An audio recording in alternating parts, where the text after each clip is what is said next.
Hello everyone, it is your boy Punlife back on the mic once again, and I have a nice special guest today. Who are you, special guest? It's me, a random mop, and I've somehow managed to weasel my way back into doing this a third time.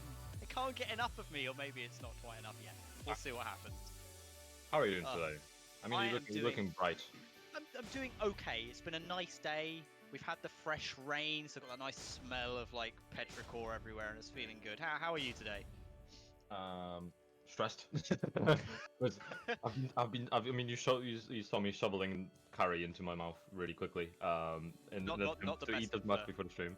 Not the best of shoveling foods, but it'll do. I need progress. You know, I'm good at pressing buttons, not so much at throwing curry in my mouth. But you know, I have different skill sets for different folks. And we're actually maxed out capacity today. Did you know that?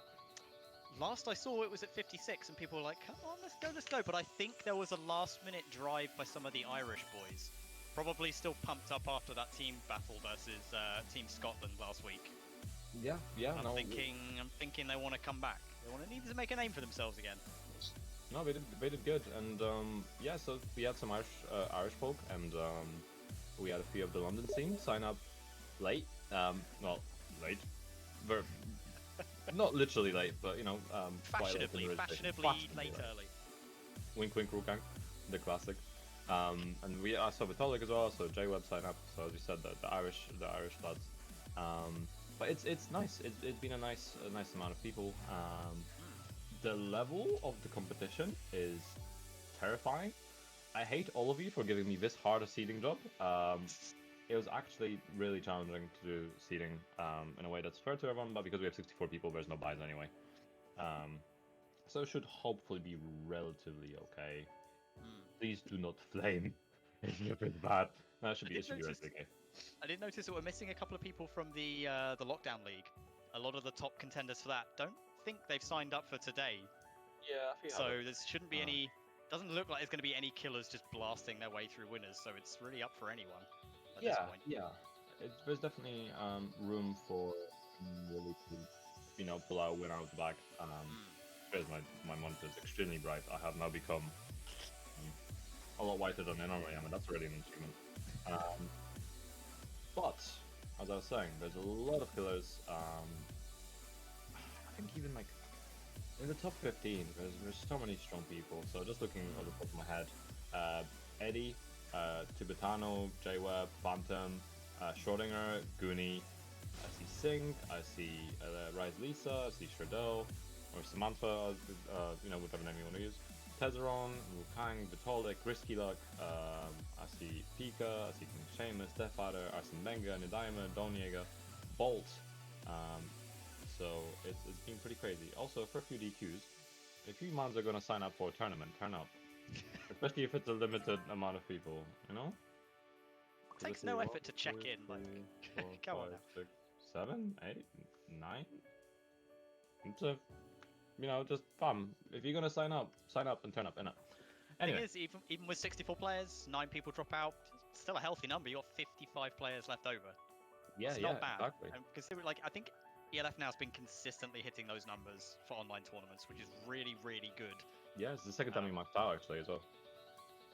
Obviously, it would be nice to go beyond this number. However, the production team have lives.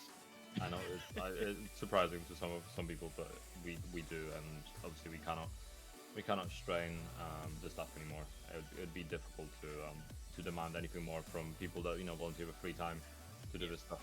Absolutely. Same thing with sort of like, you know, the first to free stuff. I've seen people before mention, oh, why isn't losers finals first to free or whatever? It's because people have lives, and we don't want to, you know, take those lives away. So it's just courtesy, and I think it's important to appreciate how much work people like Robin and Fury and Harley Chris and Churchy, and I think AC is helping on admin today as well. How much those people have put in terms of time. So it's you know, it's one of those jobs that kind of, as much as people do try and remember to thank, it very often goes thankless at the end of a tournament. Yeah, it's very important to acknowledge, especially I feel like now we need to give Robin a lot of encouragement and, you know, thanks, because she's done this for such a long time, and she wasn't getting credit for it until fairly recently. So We gotta do it. Also, Alt Zero, come on. Don't start the memes just yet. Oh boy. Oh god. Is it that time again? Get the copy pastas ready. Oh, actually, can we turn that into a copy pasta? I'm sure it's doable. Anyway, so who is our first match, Mr. Mole? If I'm looking correctly, that looks like we're going to have the Phantom and Bebop. So it looks like we're going to have a Master Raven versus a Lay, so I'm expecting shenanigans galore. Tell me about this Bebop individual. Bebop. I think I played him once before. He's definitely a Lay main. He knows his stuff with this character. Doesn't play like the crazy Lay you kind of expect, though. He plays a lot more tempered, I think would be the right word for it. The Phantom, on the other hand, is a bit of a loose cannon with... Hold on. Stop the presses. The Phantom has not picked Master Raven at all. He's picked Gigas. He's played Gigas previously, so this isn't... I haven't seen him play Gigas myself. I'm excited now. I much prefer this to Master Raven. Goodness me. Oh my god, I'm a little bit of a Gigas fanboy if I'm being 100% honest. Oh, I just saw the copy pasta in the chat. It's beautiful. Prob's gonna stop watching Tekken, to be honest. There's only so many times you can watch TNT before it gets old. Only so many lockdowns you can join before that gets old too. Ah, beautiful. You love to see it. Anyway, so I'm seeing Shirdel mentioned in chat as well that the local A beat Phantom in LCQ. Oh, actually, yeah, no, I remember that. Local A saying just like, but you know, maybe Phantom's a little bit traumatized. Maybe he doesn't want to race that matchup again. Fair enough. Yeah, Gigas has definitely got tools to deal with lots of late stance shenanigans as well, so... Two maybe? I don't know if that hits grounded. Oh, nice. No, that's actually quite a good interrupt. I wonder how well the Bebop knows the matchup. Don't know if anyone playing Gigas in the Southwest community. Yeah, I mean, he's a rare enough character as it is in the EU, let alone in specific areas of the UK. Nice punish, 1-2. I mean, really good punish to interrupt with as well, when you have such a good stab. The air throw! I love it. Slam him down. He wants to be on the ground, put him there. Oh, the forward 1+2 counter hit. Very chunky counter hit damage. Yeah, it does like nearly 60. Oh, it catches him out of the air as well. Bebop really gonna have to do something here. Where the shenanigans? Nice, goes for a low. Still alive? Ah. Tries to lay down. Phantom not falling for it. Keeping it simple. There's a couple of Giga strings going unpunished here as well. Oh, the wall standing 3 catches him. Gets the wall. Nice. Full wall conversion. That's solid damage, you know, for a D tier character. Yeah, it's pretty chunky. Uh-oh, overkill. Yep. Dead. That throw is actually ridiculous if you hit the wall. It's so good. It's so good. It's the only command throw Gigas has got. It's a 1+2 break, but my god, when it hits, you feel it. You feel it. It is a chunky amount of damage. You really don't want to be dealing with that sort of damage. No, when you can break it. Even without the wall as well, I think it's like 50 damage, and the wall, I think, pushes it up to like 60. So just for not teching a throw, you eat basically a combo's worth of damage. It's insane. It's so good. And with Season 3, I think, as well, they added the ability to do it from his Golem setup stance as well. So he's got an extra option from that Bebop's got to watch out for. Quite a few strings will get in that at high crushes now as well. So yeah, the matchup isn't huge, but there's definitely specific bits of knowledge that I think he might not have looked into maybe as much as he should have for this matchup. Probably expecting the Master Raven, to be honest. Probably so. I mean, he does have a card that he used to play. He used to play Josie. So there's that option. I think the Josie might actually be better against the Gigas here. She's got some really chunky low pokes, and she's not so stance reliant on for dealing with some of Gigas' strings as well. She can put an awful lot more pressure, I think, against Gigas in particular. Online switch stance. Yeah, well. God, yeah, you don't have to tell me twice. But it's interesting. He's sticking to like a bit of a bigger stage as well, more consistent walls. I mean, I don't know. Bebop has to be very careful of going to back turn and stance transitions. Especially given Gigas' jab range, you have to either do that very far to bait it or know that range well enough to get away with spacing those back turns and spacing any kind of baits against them. Yeah, back turn in particular against Gigas is a nightmare.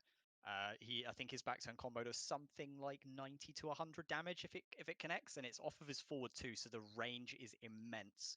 It takes one failed haha step, and that's it. It's game over. Round 1.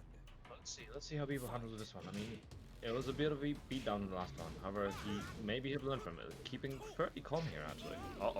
Catches him with the overkill again. And 1+2 again.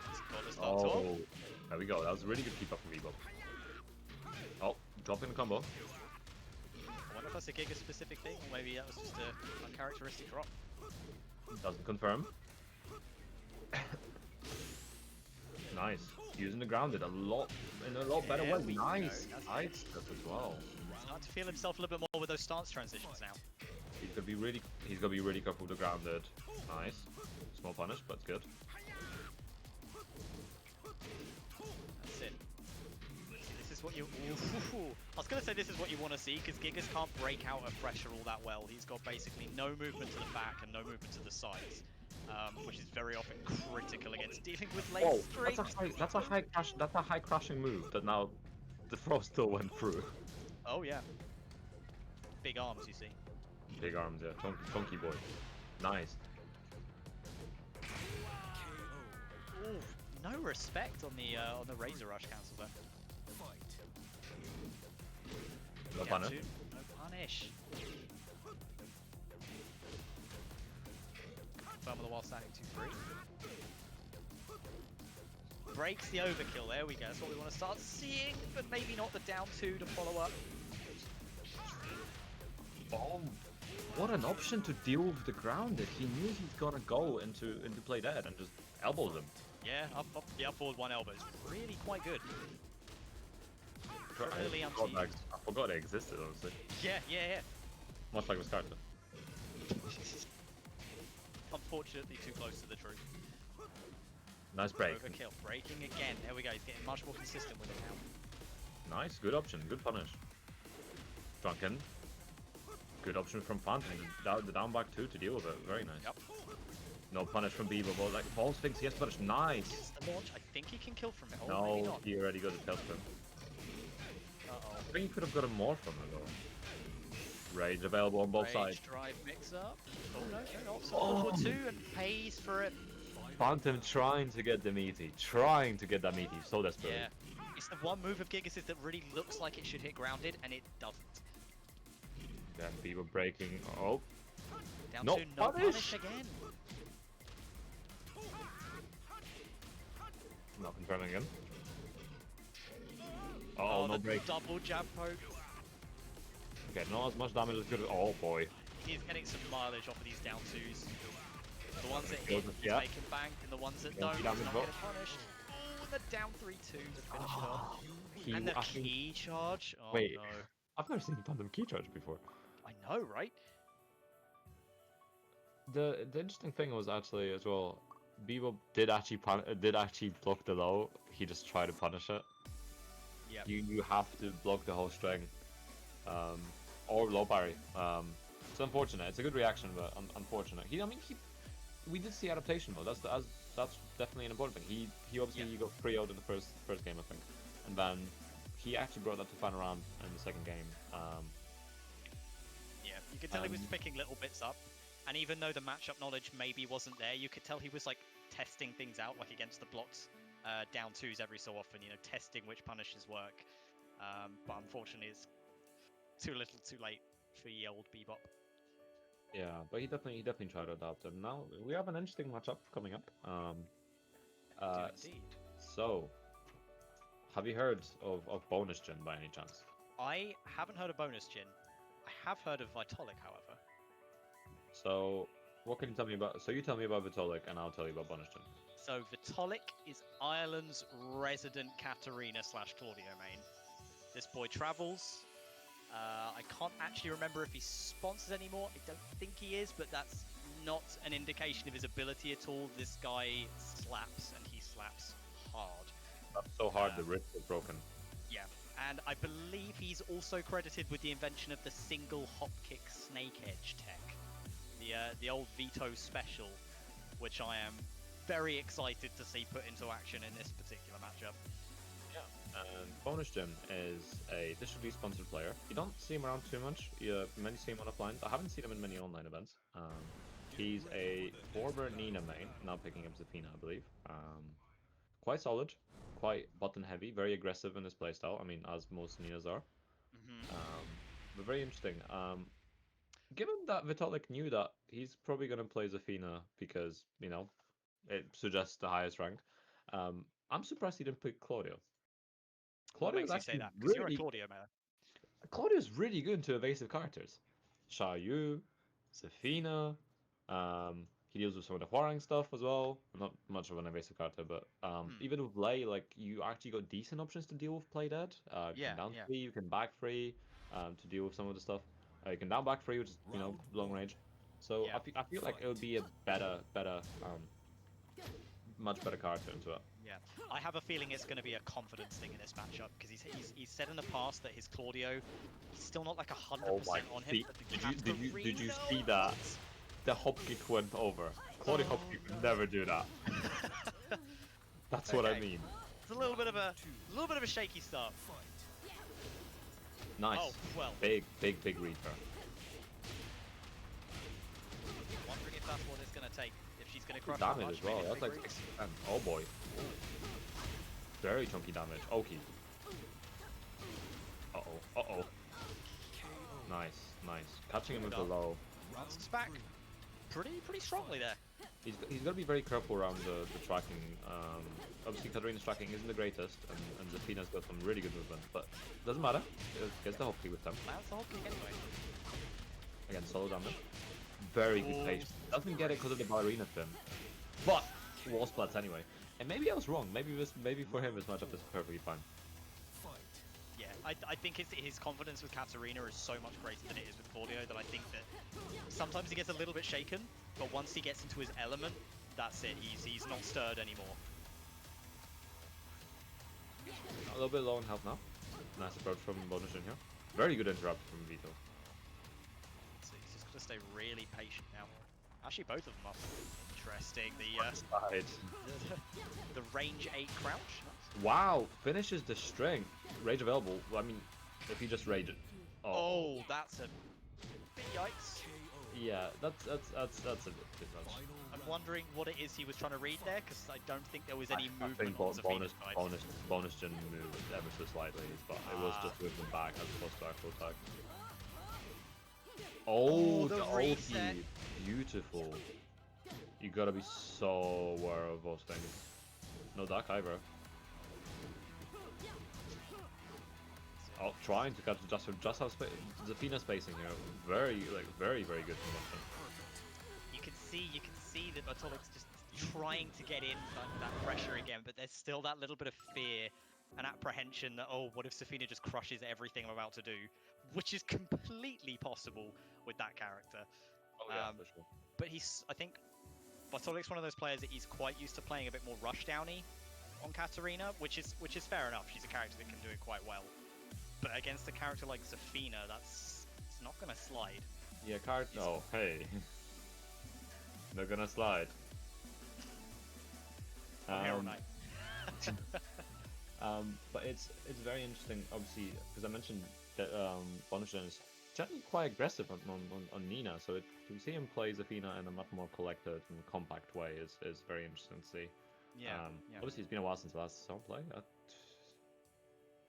think the last one was Revolver last year. Oh wow, I haven't seen him that play is a since. fair while ago. Yeah, I had to pay for his entry because he didn't have any money, I think. So I had to pay for PayPal.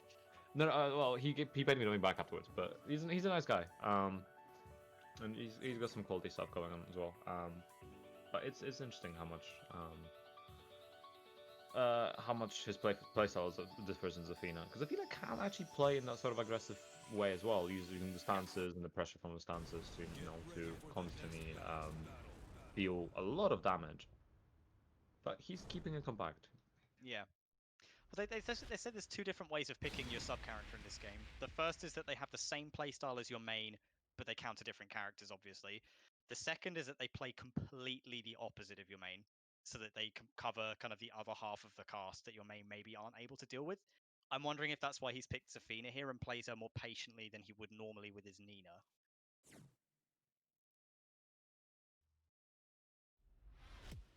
He's Nice. going back Went to to his Claudio. Claudio now. Good shout.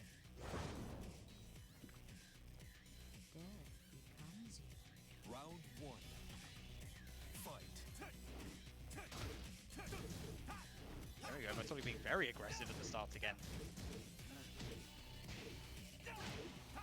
Oh, and then there it is. You were quite right. The hop kick connects. Much better than Katarina's would have. Oh my god, nice What jump the over. Jump? Okay. I like it.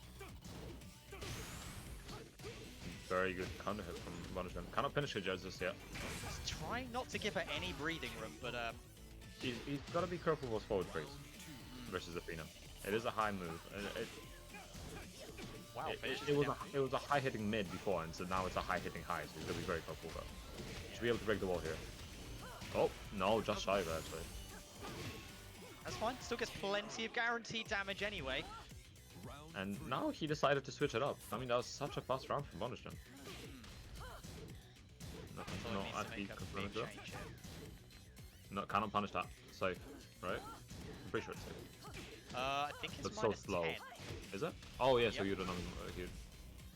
Magic for them. No punish again? I could start this punishable. It seems like maybe he's lacking the matchup knowledge in this. I mean, there isn't that many Definas around, thank god. Tarantula. I mean, I think Back free, just back free. You can lift up and then you can do fingers. Oh. oh, the YOLO Rage Arts though. Oh! Oh, wait, the drop. Oh no. Oh, we believe. The Jump back. backwards jump again.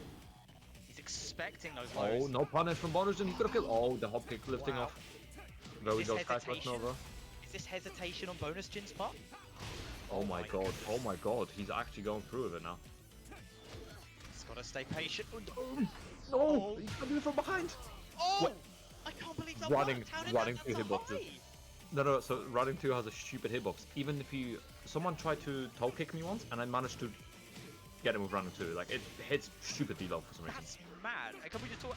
That was a magic pixel comeback there. That was basically a Yeah. counter perfect. That was insane. sick. Whatever change he made there, he needs to stick with it. That was actually...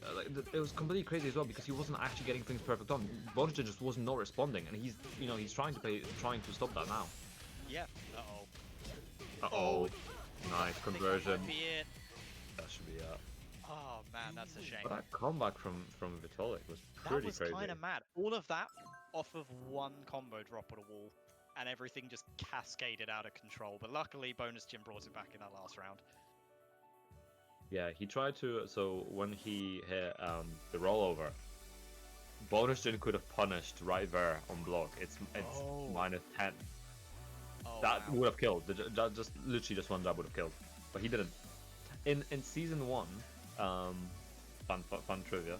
In season 1, you couldn't always punish it because he had the same thing that Eddie does in one of his stances, where Right. you can recover crouching.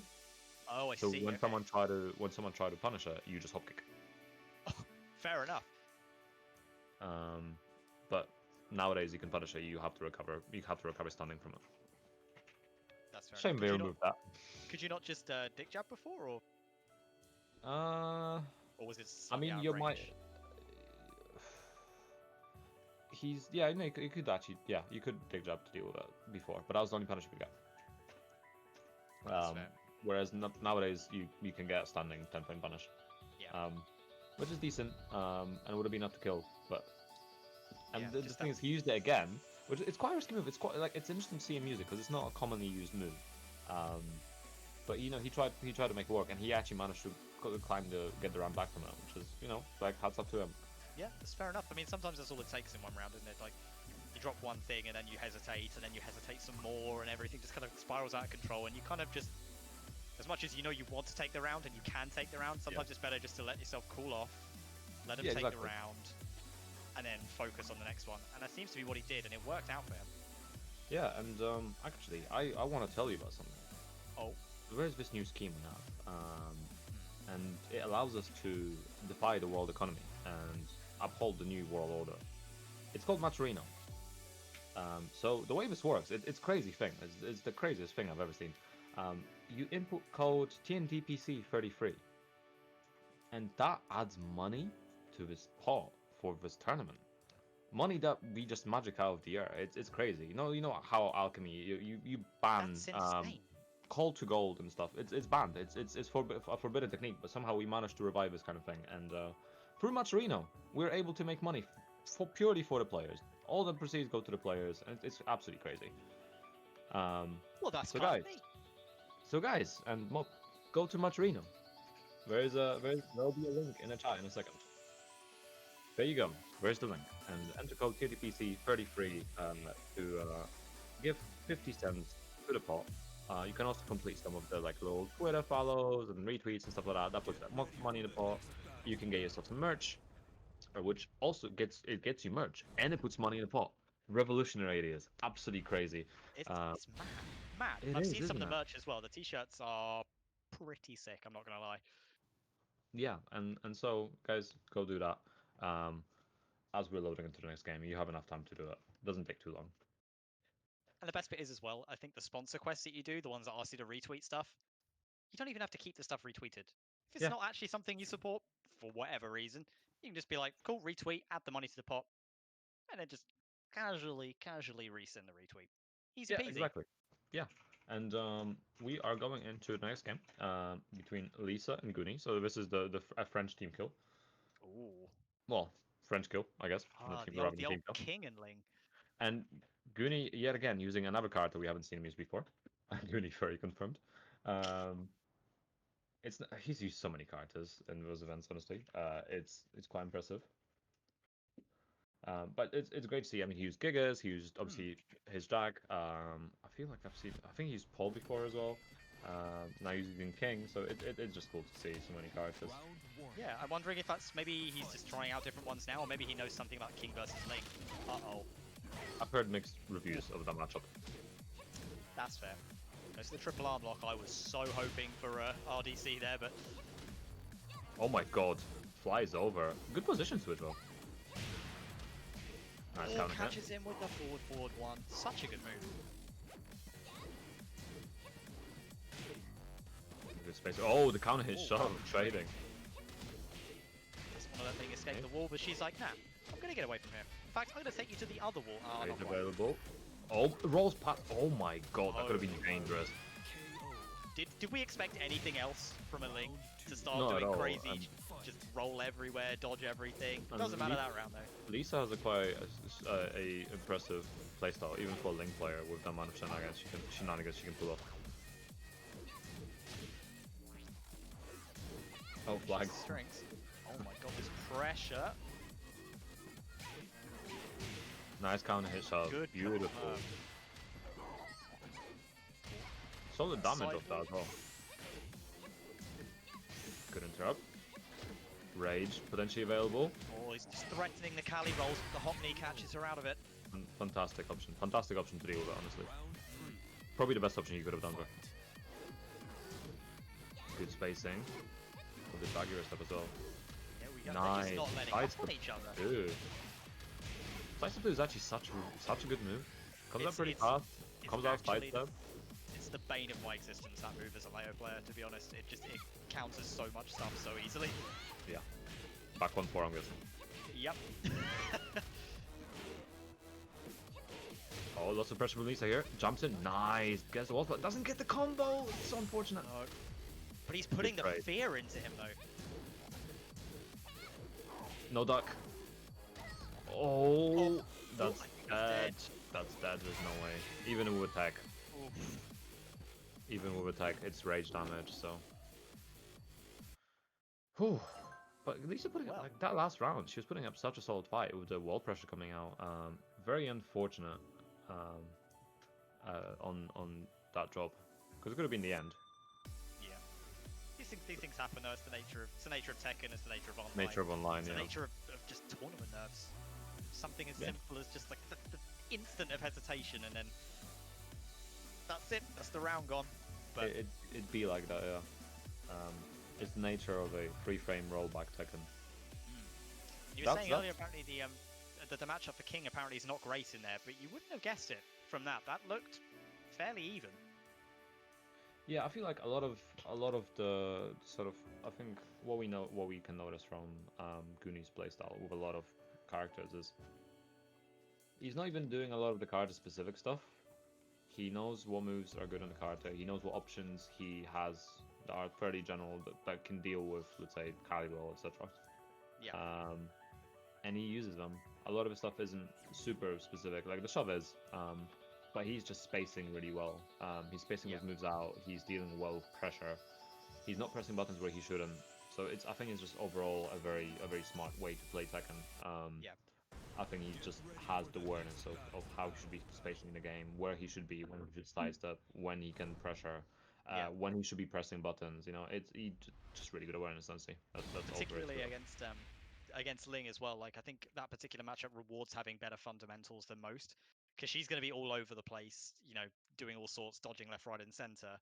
Yeah. So you can't rush her down with character specific stuff constantly. You've got to just be patient, take the time to work out what setups it is that particular Ling player has, and counter them. And once you deal with that and you get in their head, that's it. It's over for the Ling unless they make some really huge adaptations. I see. And I don't know, but Link can make those adaptations over. There's so many moves in her arsenal. There's so many different setups she can try to do. Especially, I mean, in a long set, it's great. In a short set, she can still make use of it. But you know, you got to play a lot faster. If you start falling into the same flowchart, you will inevitably lose very quickly. That's the thing with Ling players as well. Like, I don't think I've ever seen any two Ling players play alike. They've all got their own little tech that they kind of keep to themselves, and they've all got their own kind of personality that they infuse in that playstyle as well. Yeah, I feel King players are actually very similar to that as well. Both characters that have enough of a move set to be able to allow to mix it up. By comparison to someone like Kat or Claudio, where they're much smaller, or Cousin. Lots of interruptions from both players. I mean, uh-oh. Do you think that's going to make it to the wall? No, it shouldn't. Oh, just. No tag though. Drop kick. Going for the counter hit shot. Oh, there we go. Walks in. Last it whiffs. Yeah, unfortunate goal. The raid available here for Lisa. Oh, the trade. Oh, the low parry. That was sick. Nice. That one's actually a decent option to deal with a lot of those sort of evasive low moves. She's on the pressure now. Oh. Nice, ducking under it. Good sidestep as well.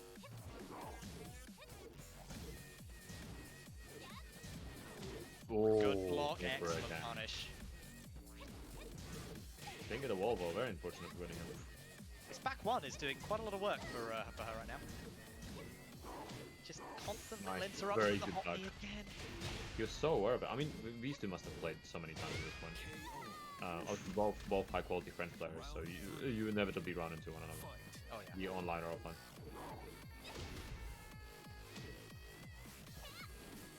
Oh, Gunni spacing out, but not getting hit by the homing move. No, he's just fishing for those counter hits now. She's taking him to the wall now. Oh my god, beautiful spacing. And now he's got all that wall pressure to work with. Oh, the 10 string. Oh my god, he finished it. Didn't know it. You gotta duck up to the 4K. Oh, is it gonna matter though? This should kill. Dead? I think this should kill. Yes. Yep, that'll do it. Keeps up on the board. Nice. Very good option. Very good option. Very good awareness. She got out the wall. That was the important bit. Yes, absolutely. Oh, she goes for the back turn 4 setup as well, but he knows to hold forward. Fortunate. Nice. Thank you very much for this much. Do get yourself a tea. Nice. Well, that's out. No duck again. You gotta duck that swing. No punish. Push on the whiff. This punish is an even smaller whiff. Very good conversion. Doesn't complete the string just to get the ender. She's got work to do. Oh no. This spacing as well. Absolutely crazy. Yeah. There was so many moments in that match where like it would be like pressure, back off, space, let the Ling whiff. Let the Ling whiff loads. She loves it, right? and then it's just Hopney out of nowhere. Or the tiniest little micro duck, Hopney, every time. Did so much work for him that match. Indeed, and guys, don't worry about the volume. We will, I'll relay that on, and see if we can get it boosted a bit. Time to get, like, if we get base boosted, that's your own fault. Yeah, base boosted more. I feel like that would be good. Ugh, I don't think I've got any base to boost, have I? I'm sure you can find some base to boost. I'll look deep within myself. So, something to actually talk about. Also, I'm realizing my monitor, anytime I go to Smash GG, I just become stricken by light. So, something to mention and talk about. So, I'm sure you've noticed recently, obviously, Mr. Harada himself has spoken on his 50th birthday, nonetheless, on some topics that have been hotly debated within the Tekken community for pretty much as long as lockdown has been around, and even before that. Yeah. About how terrible online is and how Tekken should get rollback. And then we find out Tekken has rollback. It does. It's got a weird implementation of it though, where like the rollback number of frames is like 3, which is much less than they would typically be if there was like fully like hard-coded rollback netcode. Yeah, I mean the justification that we got from Harada was the fact that obviously the game is quite old. It was quite dated. It was originally made for the arcades. And as far as we know, the implementation from the arcades has not changed going to console, which probably wasn't the greatest idea. Obviously, he stated as well that it was difficult to do it. 3D games have a bit more difficulty implementing rollback. Yeah. Compared to 2D games. Obviously, you have one more axis to deal with. I've seen arguments that try to state otherwise, but I'm not entirely sure. Yeah. It feels like 3D games there's so many more variables you have to worry about as well, and that extra coordinate can make a huge amount of difference in the amount of data you've got to send as well. Yeah, I mean you're sending. If we look at just coordinates by themselves, obviously you have XYZ, so that's 1/3 more data just based on purely on coordinates. 1 more coordinate to send, which isn't. I mean, it doesn't seem like a lot. But I'm sure it has some sort of a challenge to it, and this isn't like it's not simple as that as well, because obviously you have different states of the character, health, all that jazz at the same time, which affects it. Yeah. Even things like damage from each move and rage affects how far a combo goes. As someone, I think, what has previously found out, that damage is what actually affects combo. How far someone flies back, and the knockback within a juggle. Because I think they artificially increase damage of a certain move, and then we'll see how far someone would fly. Which is quite interesting, actually. Fair enough. That I didn't know. I always figured it was just purely based on number of hits, and then like certain move properties would just happen to knock back further. But just based on damage, that is interesting. Speaking of interesting, this is a matchup I haven't seen in a while. We got a Noctis versus Steve, Nidaime versus Bolt. Indeed, Bolt's the Scottish power here. Oh, nice, gets the just frame, flexing. Yeah, such a sick looking move as well. You don't actually see it used very often. Steve, yeah, I don't think there's too many Steve players in the EU in general. There's a few, but more than just frame comes in Steve. But Steve, I mean, we have Doug from Paris, we have obviously Nidaime, we have Fault God, Except Marco. Kobe started using him recently, so you know there's a bit too many fair enough. for me. Andy Maxter as well, obviously, slightly from Nova. Nice, good combo from Bolt. Bolt really seems to have, yeah, he seems to have really caught on to his timing already. But speaking of which, Nidaime answering back. Oh, doesn't get the wall break though. Nice. Pressure piling on all the way around. Rage extended. Oh, plus frames. I think that's it. Yep. Nidaime really gonna have to do some coming back here. I mean, after such a strong, streak at the Royal Rumble, he's really got a lot of here. I mean, he's done really good in most TNTs beforehand as well. Yeah, certainly has. Oh, definitely seems to have picked up something from him though, because he is being relentless at the moment.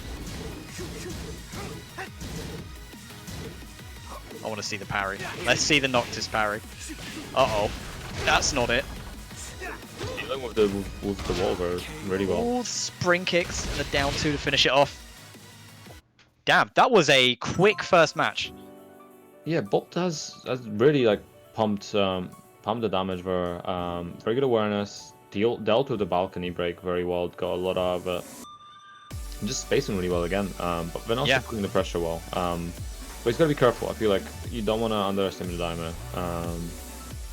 Like I said before, a strong player, had some really good results. So gotta be very careful of underestimating him because it can really hinder your performance. Yeah, and the character he's playing as well has got a lot of ways of just breaking out of the kind of pressure that Bolt's trying to pile on at the moment. As soon as Nidaime catches onto that timing, it's gonna be rough going, I think. Unless he's got some hidden anti-Steve tech we've yet to see. Yeah, otherwise we're just gonna be like, can I get a back one? I mean, back one, counter hit. Well, it's the thing. Noctis has got his own version of back one in up one as well. So I'm wondering which one. I mean, we saw it. I think it was the first or second round there, where he threw it out and got it straight. I think it was the first time he'd used it all match, immediate counter hit. So it's really going to be a case of, can Bolt stay locked on to Nidaime's timings, or is Nidaime going to answer back and cotton onto Bolt's instead? But it makes me wonder if this second match is going to be as one-sided, or whether it's going to swing the other way. Smaller stage here as well, so obviously a lot less to work with. Round 1. Fight. Just pressure from both of them straight away. No rest.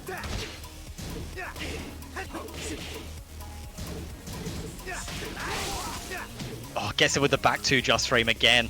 Interesting thing about that move, the frame data doesn't actually change whether or not you do the just frame. I think it's still a couple of frames positive for you, but that's it. Yeah. The extra kind of bit is the damage and the sick animation.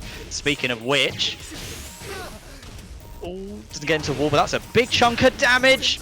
Catches him with the orbital. Round 2. Solid work from Nidaime already in the first round. Really could have gone either way as well. Uh-oh, catches him with a while standing 2-2. Oh, doesn't quite connect.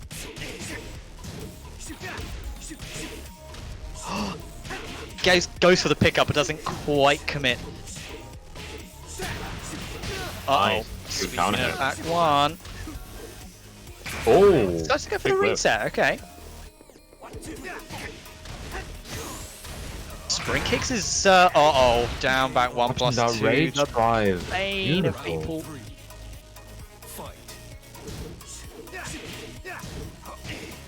These two are being so aggressive with each other. It's actually kind of interesting to see how Noctis is moving around. Steve!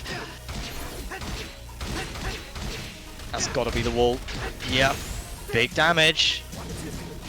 No punish on the shield, though. Oh, the rage drive. Can he kill? Oh, not quite good low block, but it doesn't punish. That wasn't a proper wall either, I think. No. Round 4. Fight. Man, that was real tense there. Again, these guys just not giving each other any breathing room. Goes for the emo, man. Oh, he goes for the difficult pickup, doesn't quite get it. There's sick low parry. And beautiful carry to the wall as well. Oh, drop the emo, man. Right in range. So there's no letting up from these two. There's no, like we saw in previous games, there was so much spacing between everyone. They're basically kissing each other. It's mad. Yeah, and Bolt really aware of when to interrupt. Oh, ducking and then down. The duck.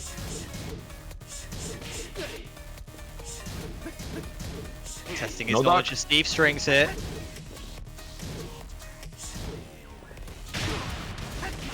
Big counter hit.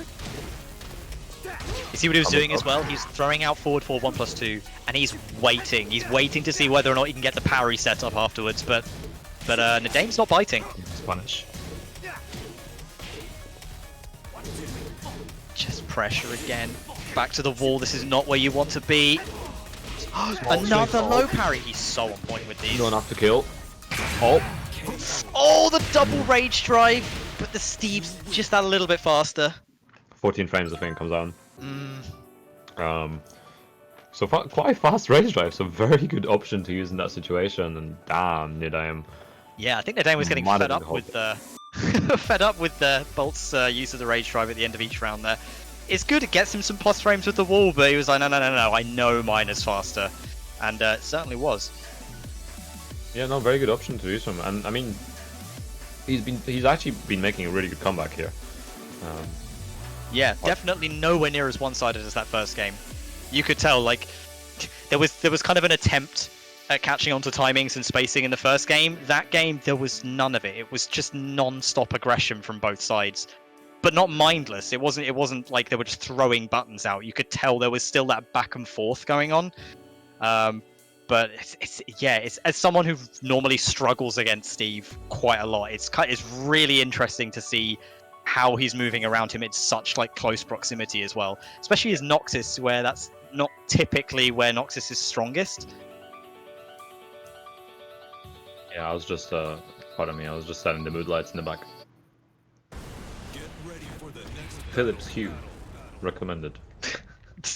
Not sponsored, by the way. Belong has a really good deal on it, by the way, if anybody wants it. It's actually really solid, I'd recommend it.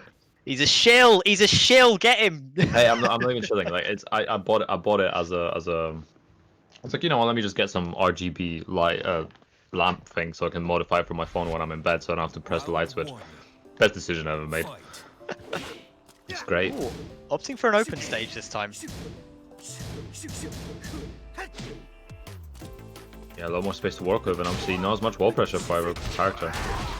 Yeah, oh, Emo Man connects this time. Oh, catching him with a shield. No wall bounce to get from it though. Nope. Trying to sidewalk around him. He knows the down back 1+2 is always there as like an imminent threat, but being very reserved with throwing it out. No, not to kill just yet. Rage expended. Bolt running up, trying to get a mix-up. Oh, good bluff on the full crouch. Obviously, you can't low power diver because it's a weapon, so he had to block it, and that's exactly what he did. Yep. Nice catch with that forward one. Oh, and a combo drops. What a trade afterwards as well. A lot more movement this round. Rage dive expended. Oh, yep, guaranteed.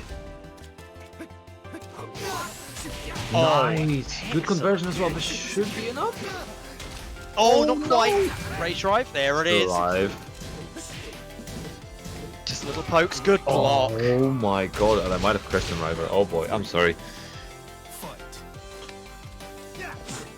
That's absolutely crazy though. It's mad. They're taking it a little bit slower this time round. There's still that little burst of aggression like we saw in the previous rounds, but there's a lot more space to work with now, and they're taking advantage of it. He's still trying to go for those back two just frames. Oh, good Not trade. sure if it's worth it. Oh, Pokes. Oh, counters of his own throw. Plus frames. It's running up in his face, popping rage now. Oh, Didn't commit to the string. Oh, that's a shame.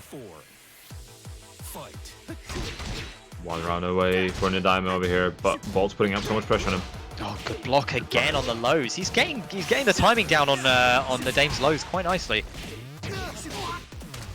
But is this the comeback the Dame needs? Down forward one as well. Oh, just shy of the unblockable. No break. This is dead. No, not quite. Right. Oh, throws out no whiff punish. And there it is. Duck. Very good duck.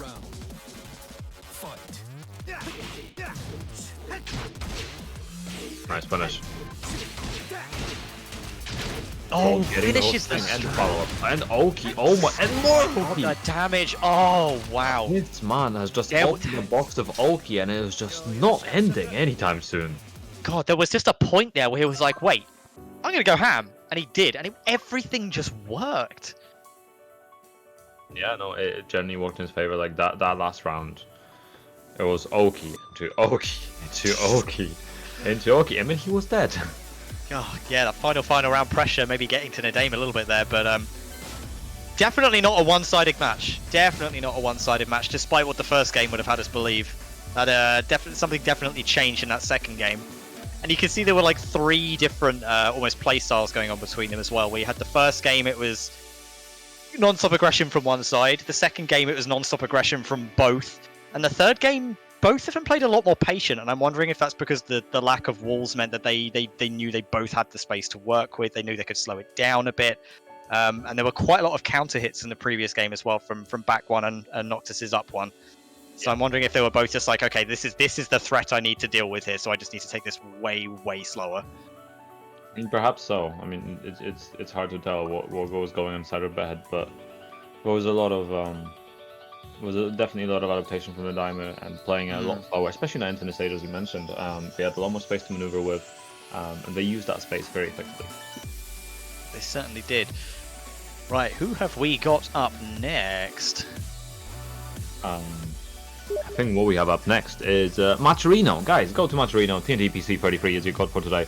Drop that code in, and that will give us some free money that we will then give to the players that win the tournament. Simple, easy. Just do it. TNT PC 33, go do it now while we wait for the players to ready up.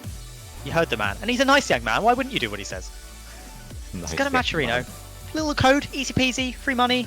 Little bit of a little Twitter retweet here or there, easy money. Maybe you want a t-shirt? Not as easy money, but it's a lot more. Not more for the prize pool.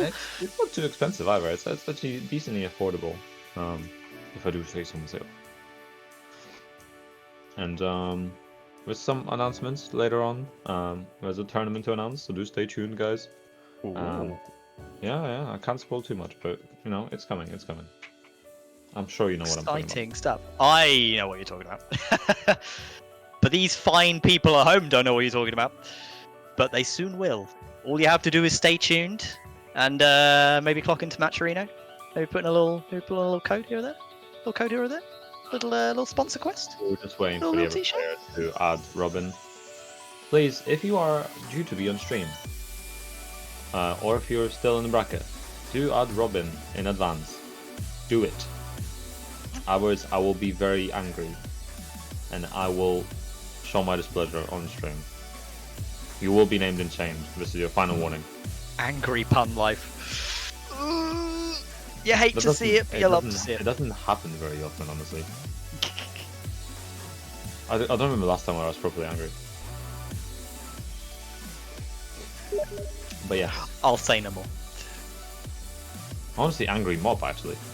You know, it's been a long time since it's been an angry mop. It's been a long time. I normally just go quiet when I get angry. When I get like really salty, when I've had a really bad Tekken ranked experience, or player lobbies are crashing and whatnot, I just sulk. I just sulk like a salty bitch. That's what I do. I don't get angry. I just sulk. So, I'm having a look over here actually, and I see that there's some upsets in the bracket. Oh, do Edddyy tell. Is in loser's bracket. What? Knocked down by Tibetano, the player we're going to be seeing right now versus Phantom. There was a Raven mirror, presumably between Phantom and Destiny, unless Destiny is Kazumi or Phantom is someone else. Shirdel beat Gunni 2-0. Fet 2-0. Nice. Very nice. Rukang versus Bonusjin, that's a team kill. Whatever. If Bonusjin is still part of DJ, I'm not entirely sure. RsKyLuck beat Akuras, who's a Nina player. Pika beat Arsene Benga. I'm looking at the losers bracket. Defada beating Sheamus. Doniega still advancing through. He's going to be fighting Tezeron. Locale is in losers bracket as well, advancing through. Sin and Sync are going to be facing off in losers bracket fairly early on as well. Man. Both quality players. Schrodingre versus Bebop. JWeb beat Legosi and is advancing forward. And Junie is actually advancing forward to fight Fate X Destiny as well in losers. Okay. It looks like possible future matchups we might have in losers as well. If Vitolic wins his next game, it's going to be Edddyy versus Vitolic in losers. That's a match I'd like to see. But they're going to have to work a bit harder to get back on stream from that point. Who else have we got down here? Arson G. Benga. I'm so sorry if I said that name wrong. I'm sure that's the one I've never said right. Just don't say the G, I think.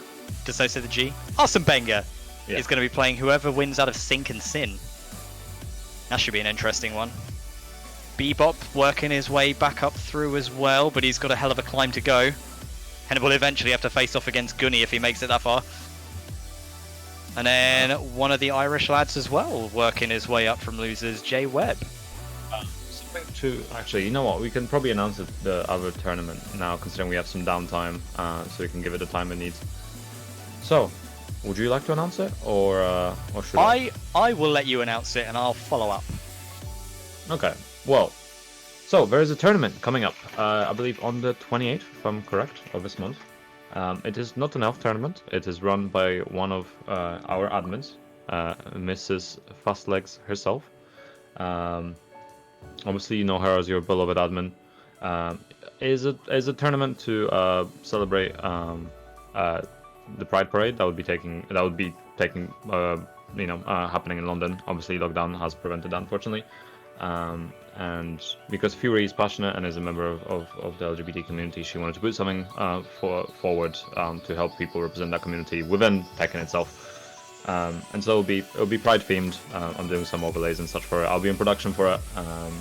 And there's some cash prizes. I believe it's 55, 30, 15, I believe. Yeah, 55, 30, 15 in terms of the prize pool. So I think there should be an advert happening, show on stream as well. So do seek that out and do join and have fun. Very, very exciting stuff. It's a real shame that this lockdown has prevented so many things from happening, but it coinciding with Pride Month as well is it's left a lot of very, very gay people very unhappy, myself included. But that's the way it goes, you know. Health has got to come first, guys. But that's not to say we can't get a cheeky tournament out of it. I didn't expect the Claudia here. Okay. I see him. Oh, I'm excited now. And he's back on the Master Raven as well, Phantom.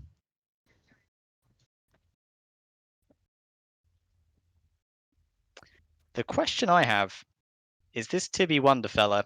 This is a fake first Dan, right? This guy ain't gonna be first Dan. I hope your affairs are in order.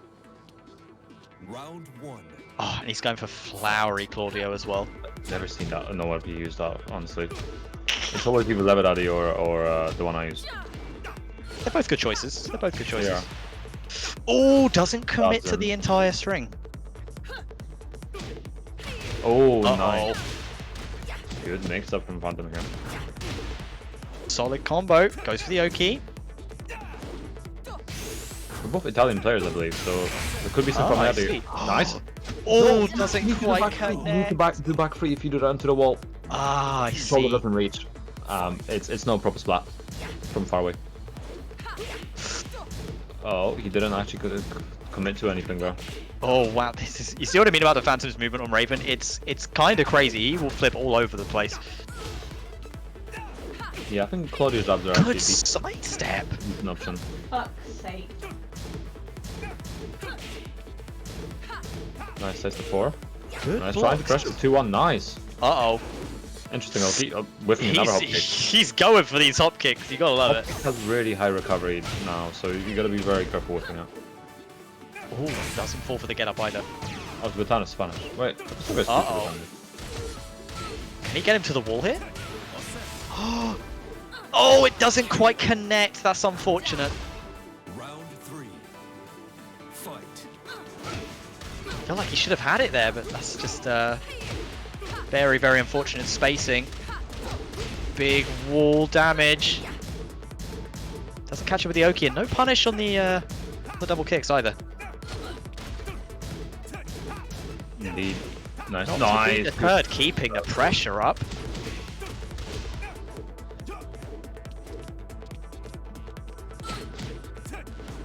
Just taking a little bit slow. No punish. Nice, good option. Very nice. Back one is such a good move. I swear. It's so strong. It's honestly so strong. Oh, down forward 2 counter hit as well. Nice, good work, Ari.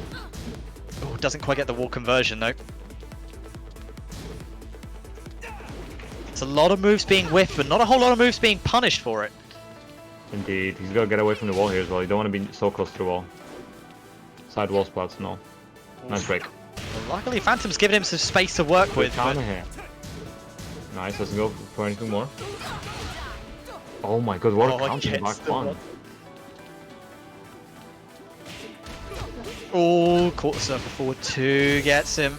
Oh, still getting up. Blocks the down 2-2. What? He pressed buttons. Oh my goodness. Oh, the rage art. That's unfortunate. That was not a punish. You win. Oh man. Don't take it personally. You know, I can't blame him for trying that rage art at the end. That was turned into a little bit of a scramble. Maybe so slightly. Maybe it was a non-bait from Phantom. So. Yeah, and if any character's good at baiting out rage arts, it's gotta be Master Raven of all people. But my goodness, I think Tibby here needs to kind of calm down a little bit on the buttons. I think he's whiffing an awful lot of stuff inches away from the Phantom's face, and as soon as the Phantom clocks onto that, he's gonna eat dirt for it. Likewise, I think he can afford to be a little bit more adventurous with some of his wall combo enders as well. He seems to be taking it kind of safe so far, or he's opting for the shoulder that isn't really paying dividends for him. Yeah. I think he needs to kind of enforce that pressure an awful lot more. But there was a point, I think, in the second round where he was at the wall, and they both just sort of ended up walking away from it. It's like, that's not really what you should be doing there. If you want to close the round out, you need to be forcing those mix-ups onto them. Sometimes you want them to make the mistake for you. So you space out, you try to get them to whiff, and then you deal with that accordingly. So there could potentially be reason to for both for either playstyle to use, but it honestly really depends on what you're trying to achieve with it. Yeah. I'm not sure. There's some things that feel like Tibetano. Maybe I don't know if it's just misinputs or if it's unfamiliarity with the matchup. I don't know who he plays with normally. Actually, I haven't seen him before. I think I've played someone that had something like Tibetano in his name as well, but I don't think it was the same guy. Yeah, he played Miguel. I think I saw a Steve icon in the lobby there, so I'm wondering if maybe he's more used to playing characters who are kind of, I don't want to say better, but maybe more suited to putting on the kind of pressure that it looks like he's trying to kind of apply here. Claudia has some interesting things to do with Ravenbow. Obviously, aside from really good ranges on his punishment, he's got a few other moves that can deal and create clips versus threat specific. Oh, I love this stage mod so much. Everything looks so clean. Oh, the trade not quite working out in Claudio's favour there. No punish. Nice, I'm up 3. Side wall spot, nice. Trying to go for the reverse hop fever actually. Oh, look at this jab pressure though. Oh, nice. Down 2. There we go. I want to hit, that's why I landed, I think. Nice. Doesn't need to take any big risks, but maybe some. Saying that, I don't think Raven's 10 frame punish is that great, so maybe not so much of a risk on this matchup. 4-4-3. No break. Nice double free. Spacing out. It's trying to keep her back to the wall. Not the biggest punish from 4-4-3, but... Oh, nice step actually. Oh, small punish. Oh, whoa, that's a hit. Oh, the shoulder. That's risky. That's so risky. Shoulder's not punishable. You cannot be throwing those moves like that. No, I guess the Phantom.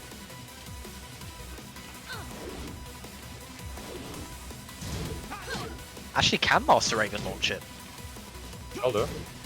Yeah, is it? I think it's minus 17 or 18, something like that. Oh, I see. I think. One of his shoulders is. Either way, it's still a meaty punish regardless. Oh, he's just... Nice. Tibby's just whiffing those moves again, just slightly out of range. If he's going to start throwing them out, he needs to get up in her grill. Oh, beautiful.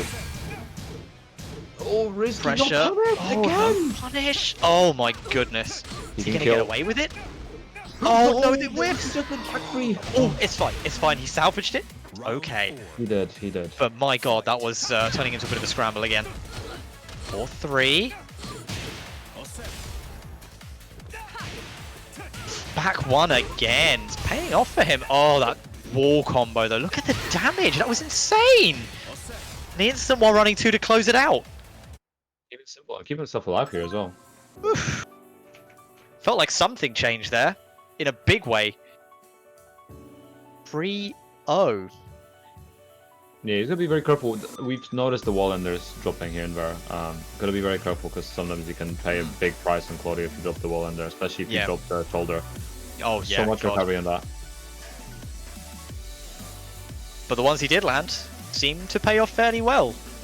Maybe some of the rounds might not have 100% been Tibby's doing, even though he won them. Some of them, phantom dropping stuff here or there, missed punishes that really shouldn't be missed against Claudio in particular. Like, you've got to... His moveset's not big, so the things that are punishable, you need to punish and punish hard. Especially Tibby as well, because he seems quite button heavy. Even when he's playing like out of range of where they would normally work. It's kind of working out for him though.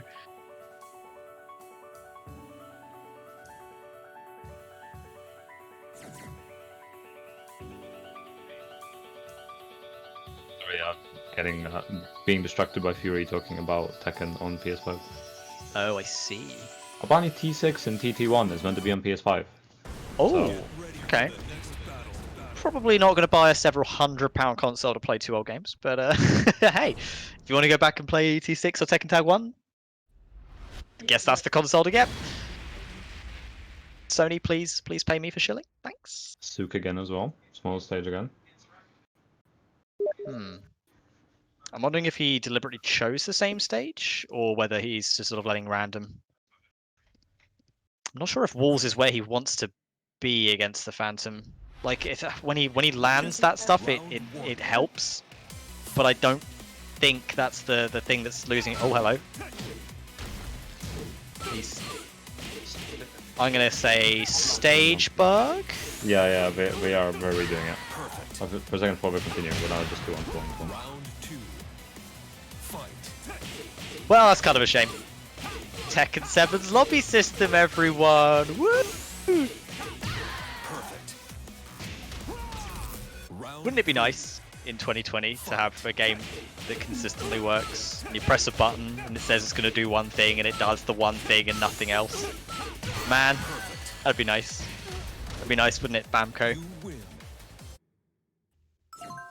But hey ho, we live with the little things. We live with the little things, and we'll push on through. We're gonna remake the lobby real quick. Yeah, just a remake.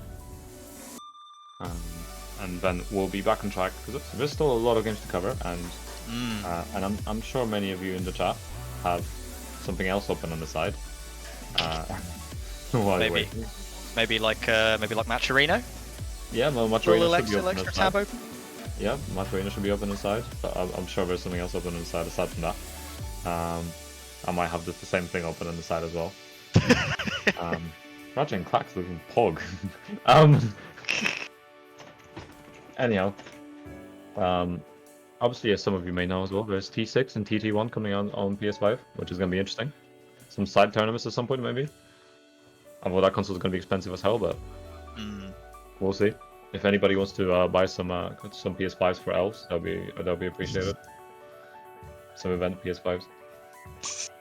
Oh, that'd be sick. That's the one thing that always worries me about like next gen consoles coming out on offline events is like the cost that must go into keeping up with games as they come out for offline events, because obviously you want to stay on the cutting edge of fighting games as they come out. Yeah. Like if and when Tekken 8 or Tekken Tag 3 or whatever Bamco pumps out next, like you don't want to get left behind as an offline event, especially not now when like it is expensive to fund those things, and considering a lot of organizers don't actually make any money from this kind of shindig, it always goes back into the community. It becomes really difficult to keep up, and every generation launch is a massive challenge.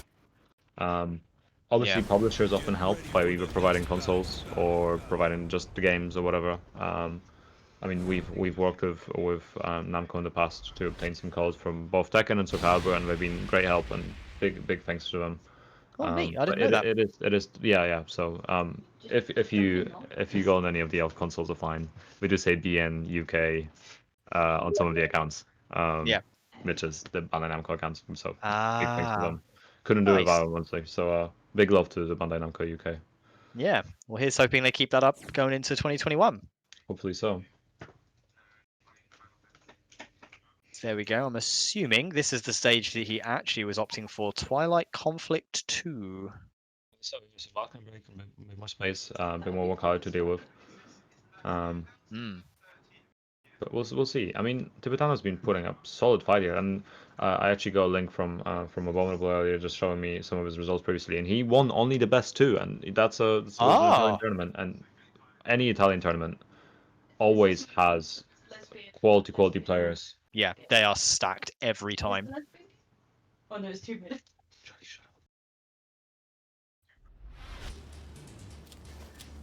Round So 1. here we go. Going again for Leather Daddy Claudio, you gotta love it. It's looking suspiciously like the Again? lobby's bugged again. Pick the wrong stage or something? I'm not sure what's happening. Round 2. Fight. Well, Yes, we're just gonna I mean, we're gonna resume back up. What's happening now? We don't even know what's happening this time. Perfect. Let's have a look. We're just getting some information in. from Phantom Robin. won that specific stage. Fight. That is fair. It would be nice in lobbies if we could order players and then I don't know how it assigns the person to actually pick the stage. Is it always the person at the top? Is it the person who's second? It's meant to be random select anyway. So yeah, it's meant to be random select. We'll try it again. We'll try it again. God, I wish there was a skip button on the on the lobbies. You know, the weird thing is like, it seems like Bamco learnt their lesson with the Tekken 7 lobbies when they put out Soul Calibur 6. Obviously, I don't think there's any crossover between the dev teams at all when it comes to like the user interface in both of the games. But Soul Calibur 6 made a lot of correct decisions when it came to their lobbies, one of which was a skip button, the second of which was having spectators basically jump in at any point. You could come back out into the menus and still spectate the game while it's happening. Where was that amount of love into the Tekken 7 lobby system? Yeah, it's weird. I mean, obviously both teams do have some of the same players, some of the same directors. Yeah. So it's weird that the crossover between the development teams didn't result in similar features going from game to game. Yeah. Take the best of both worlds and make something good about it. Yeah. It's very peculiar. The only thing I can think is that maybe they wanted to test like a little bit of both systems, so that when the next kind of generation of games comes out afterwards, they can hopefully kind of cherry pick the stuff that works from both, and eventually have a fully functioning lobby system in all future releases. We can hope. God, I'm not shilling for Bamco at all tonight. Goodness me, they're not gonna. I'll be stuck at Elf for the rest of my life. That better be. One of us now.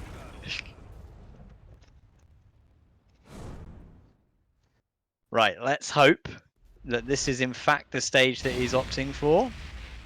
It's Twilight Conflict 2 again, so I'm wondering if... I love the lobby system. Oh, we're being told it is fine and they're going to play it out. Yes.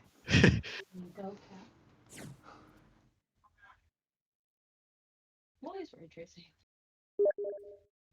It's when you create spray and it's traced. I just had a question from my girlfriend about what ray tracing is.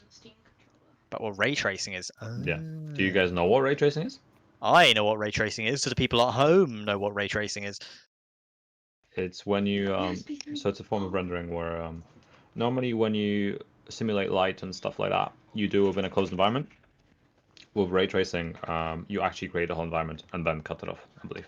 So it would trace like things like, so if a ray of light comes through the window in your room, it will bounce off the wall and then go back and stuff, etc. So you simulate the whole room. I think that's simplification. It's not entirely everything like that, but it's a simplification of the concept. It's one of those things that looks very cool when you see it kind of slowed down and put in practice. Yeah. Yes, as the stuff chat messages. Ray tracing is on my GPU, that's why I don't know what it is. Sounds about right. Goodness me, Tibby with a fantastic start in this round so far.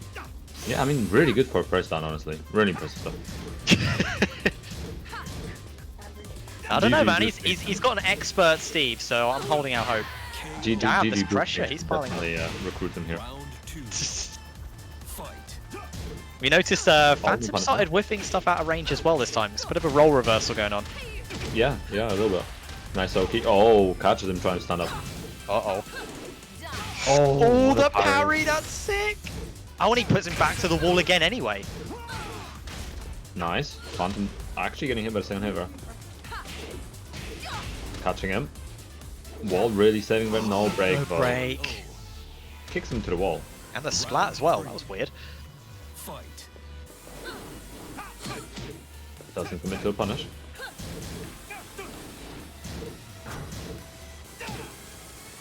Oh, he tried to hop kick. Actually got caught by a low. This is going up. No, not friends. No break again, same throw. Oh, the long Again, range low. tried the hop kick again. Is he... Oh my god. This God, man's got strings. Round 4. That's it, Phantom's had enough. No more YOLO hop kicks, he's going in. Oh, he's starting to delay his strings a little bit now. That's the key, change up the timing, good sidestep and hop kick to do it. He's you can hear the every so often. He wants it bad. He's trying it, yeah. Different He's throw and break. Timing with his hop kicks. Nice. Oh, he Doesn't get baits wallbang out though. the duck. What? No pickup.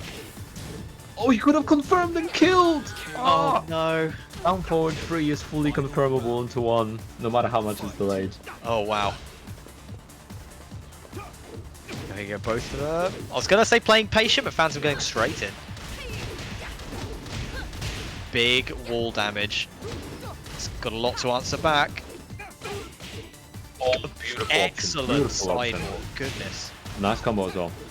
Oh, dropping the combo! Oh, that's gonna No, cost is him. that... No wall break though, that's fine. He's still got the environment to work with. Oh! Why is Phantom press the speaking of button? which- He tried to do something. He tried to parry, I think. Or do something with that. Catches him Grip. again. Oh, Oh you cannot no, no confirm pick that. up. You cannot pick up off of that as far as Can't pick up off of that. Maybe Oh up wow. forward, maybe up forward 3-4, but there isn't many options. And Tibetano closing it out and actually taking Phantom out here. I mean, a Damn. win for the Claudio players everywhere, I'm sure. But Phantom putting up a really solid fight. Really solid fight. Oh, I do beg your pardon. He's an initiate, Steve, not an expert. Whew. Excuse me. Oh, I cannot believe you got that wrong. Unbelievable. How could you, Mob? Can't believe they let me do this. For goodness, yeah. So you said that was that's not the Phantom out, is it? No, he's down to losers. Down to losers. Who's he got to play next? I'm watching the PS5 stream on the side between games, and I'm not sure why there's Sonic Fox the video game right now. Oh wait, that's Little Big Planet. Never mind. I was very confused for a second. Son, okay. No, it looked like a fursuit, okay? Like I was Okay. like, oh my god, like Sonic Fox in another game? What? Damn, man's making waves. Yeah. But that's Little Big Planet. When's Marvel? Surely we're gonna get Marvel. Surely. It's been long enough. NVCI never happened. It's fine. Oh, what could have been? You know what? I think now that Marvel's owned by Disney, can we get Disney versus Capcom? That'd be sick. Can you That'd be sick. imagine? Elsa comes out. Capcom versus Kingdom Hearts, the fighting game. No, Tell me people wouldn't buy that would that. be canon. They would exist within the same universe. Dante would fight Exactly. Sora. Exactly. Oh, you get all the Disney characters, you get all the Marvel characters, you just get everyone. You get literally everyone, and you get You have Capcom Disney. characters as well. If you have Disney and Final Fantasies and Kingdom Hearts, you could do Cloud versus Dante. That'd be so good. Yo! That'd be so good. Oh man, that'd be insane. I want to see Mickey Mouse versus Ryu. No, Mickey Mouse versus Akuma. That's the matchup people have been begging for. I know it. You think Mickey would have like a Mickey would have like he'd be like a Shoto character. I can already see it. Get ready for the next battle. Donald Duck will have some like off the walls fireballs. He'd be like Phoenix, so he just flies around and does that. You know, I saw somewhere. Apparently like it's canon. Donald Duck is like the most Yeah, powerful the sorcerer Zeta in the flare. Kingdom Hearts unit. Yeah. Yeah, he That's has like the mad. highest level of flare. Oh, more fairy games. Oh, what do we got? So we got RsKyLuck versus Bonusjin. Bonusjin back on the Zafina. Round one. And RsKyLuck on the Claudio. Claudio pretty good in his matchup, and Risky knows this sort of stuff. He labs a lot. He works hard. Yeah, he certainly seems like he does. Yeah, streams the fair man as well, so do good in the follow. Oh, gets the back one ender, side swap. Blocks the slide, not a bigger punish than it could have been. The hop kicks. Oh, crushed the low fully as well. Almost looked like he reacted to it. KO. Nice. Round two. Fight. Oh, the hop kick Okay. again on the low. He knows what he's doing.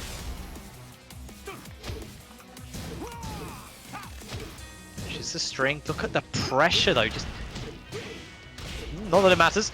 Nice. Okay. Oh, he doesn't actually try to go for anything. He already took one hell of a risk getting away from the wall with the load, but maybe he doesn't want to take more. KO. Finishes for the load. string. Round three. Fight. Good punish. Gets the starburst. Oh, not Block, 50 no frames. punish. I don't know if that was quick enough. No, I don't think it is. Oh. Oh, but did he just duck under the wake up mid kick, or was that off axis? That must have been off axis, right? Must have been a Faxes, yeah. Nice. Oh, and gets the Good, perfect. Down 1-2. Round four. Fight. Very good. Oh, go straight for the down forward 2 at the start just to catch anything. Oh, second hit catches him. Drops the combo. It's unfortunate you can't make those kind of drops versus RsKyLuck. There we go. He knows that maybe he went a little bit too big on the punish before. Goes for the Oki. Plays it slow though. Takes his time. Oh, the shoulder. That was a bit risky. KO. And it just catches him with the 1-3. First game to RsKyLuck. Keeping it very clean and obviously showing some of the stuff why Claudia's so good into this matchup.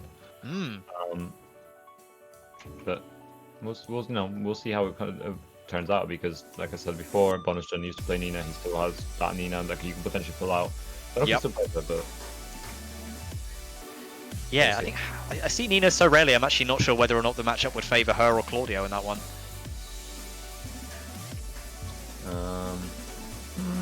not sure. Like- I mean, Risky seems like the sort of person who would know the matchup, given the amount of time and effort that he puts into labbing the game. Yeah. And Claudio's certainly got one of the easiest while standing punishes in the game as well with that hop Yeah, kick, but because you just punish everything with it. I mean, you got hop kick, you got while standing 2, you got a 13 frame while standing 1-1, you got stand while standing 4, so it's solid. I mean, you can crouch cancel into forward 1+2 if you have starburst as well, so you got good options on like really long things, because it will be forward 1+2 will have more damage than delayed hop kick will. Yeah. Delayed hop kick gets like 71 off of a standard combo thing, something like Ready for the that. next battle. Whereas the forward 1+2 should net you around 80 80. Oh man. without wall. Jesus. See, you know me, I main Leo. I would dream of having 80 damage off of a launcher in neutral. And he has indeed gone for the Nina, it looks like. Not feeling the Zafina in that game. Round one. Same map as well. See how this plays out.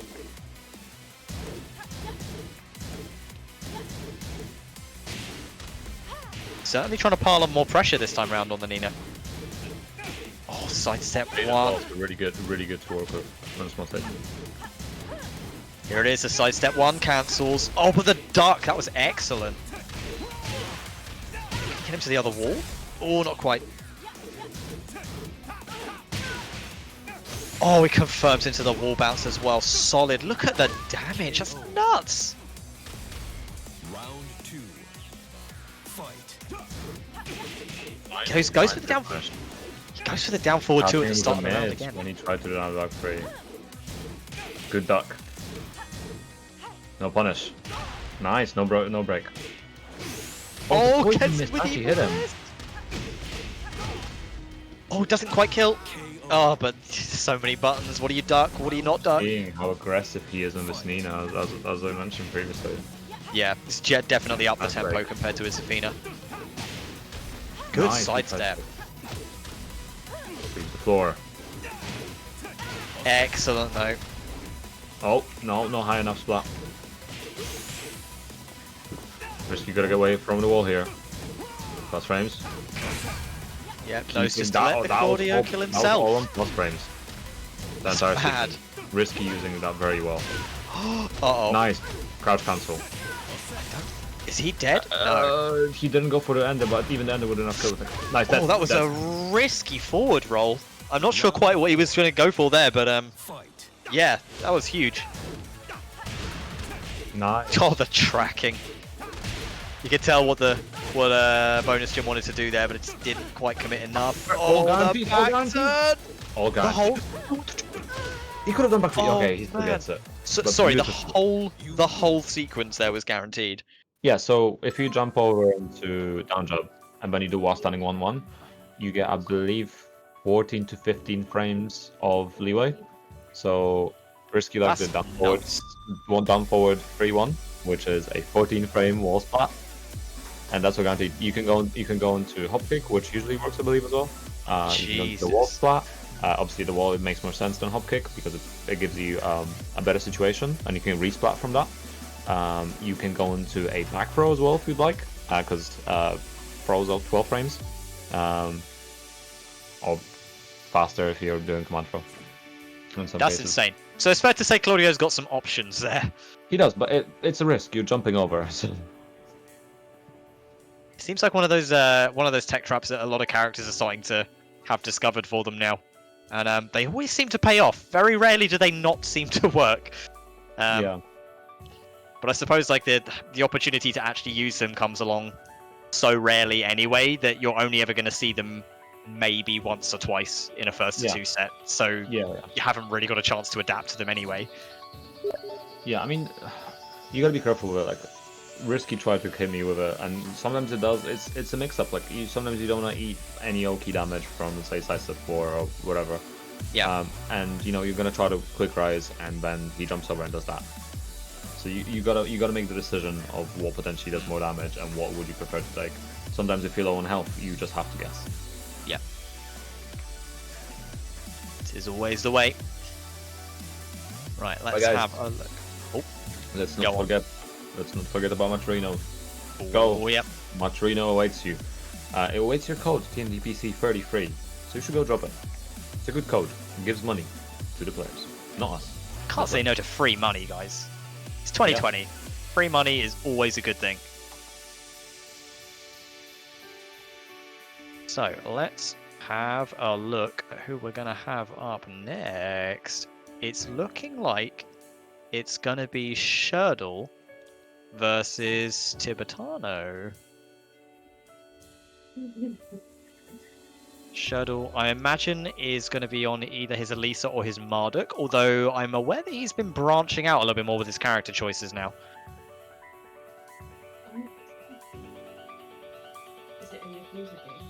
I think, off the top of my head, he's starting to go for Heihachi now as well, although I think it's still like very, very much like a sub character at this stage. But I'm wondering if he's been testing that out this tournament so far. It'll be interesting to see if he has. Oh, yeah, definitely. It's her game. Ren the Not Dragon in chat. Yeah, it looks like a lot of tournament players have not used the free code. Come on now, guys. There's no excuse. Yeah, The I mean, we're doing link's a free there, tournament, the we might as well code's use the there. code.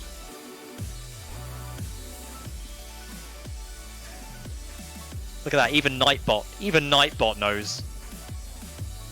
You know what? I'm gonna type it again as well. We want that bot to spam.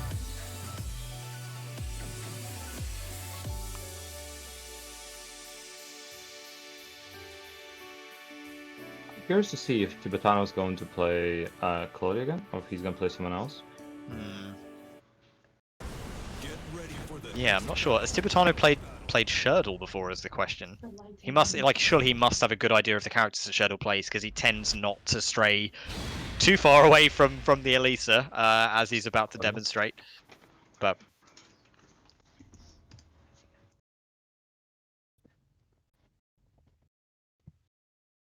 Shirdel, I imagine, probably has bounteous experience in the Claudio matchup, but I'm wondering if that is the same vice versa for Tibi.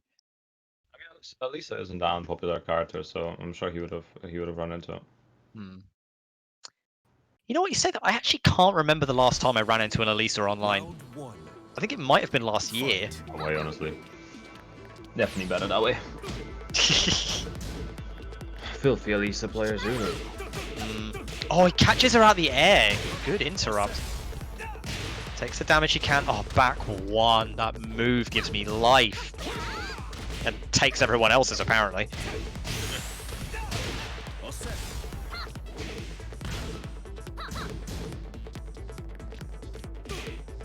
Shadow's going to have to make a hell of a comeback here. I'm wondering if he's going to have to rely on the chainsaws, speaking of which. Hard as always. Oh my goodness, good block on the low, no punish. Plus frames. There are options to deal down 1-2 for a lot of characters, and you can sidestep it. Round two. Fight. Oh, goodness me. That was close. Clutch block at the end, though. No duck again. Nice. Counter hit. Not the highest damage combo. Could Just have done enough. last standing free. Nice punish from Shirdel. Chainsaws come out again. Oh, does he know where to interrupt it, though?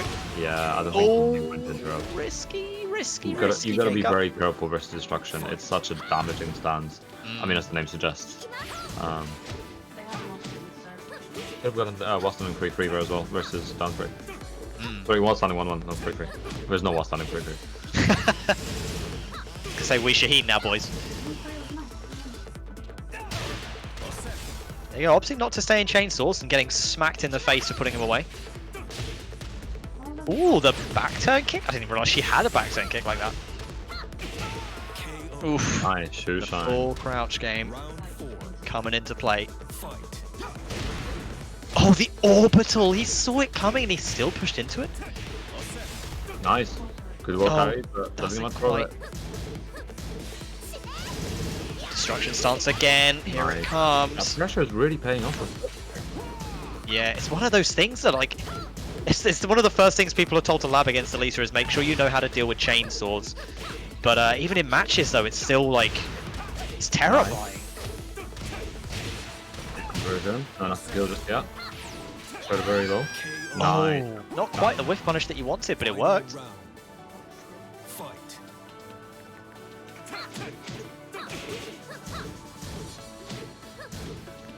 That's it, just little pokes, no big commitments yet.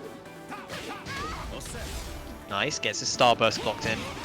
Oh, excellent whiff punish. Nice. That should be counter the wall. Nice. Very easy. Puts him in rage. Damage goes for the flip.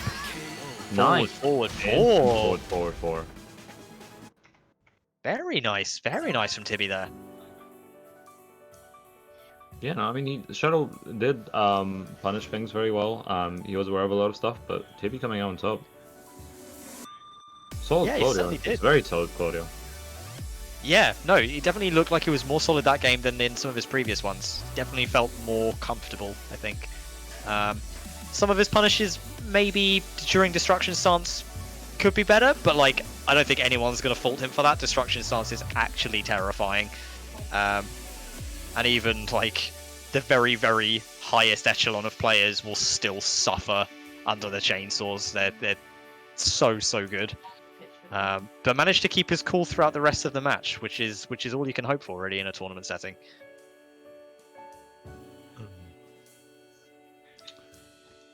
Sorry, I've been very distracted. I've been thinking about something. Been on my mind for a while. That's not as much Reno. You guys should go and put the money in TNT. 33 is the code, and drop that bad boy in, and help us support the prize for the players. By the players, for the players. Let's do it. Free money, guys. It's free money. All you gotta do is retweet, put in a code. Did you Doesn't expect cost that? you anything.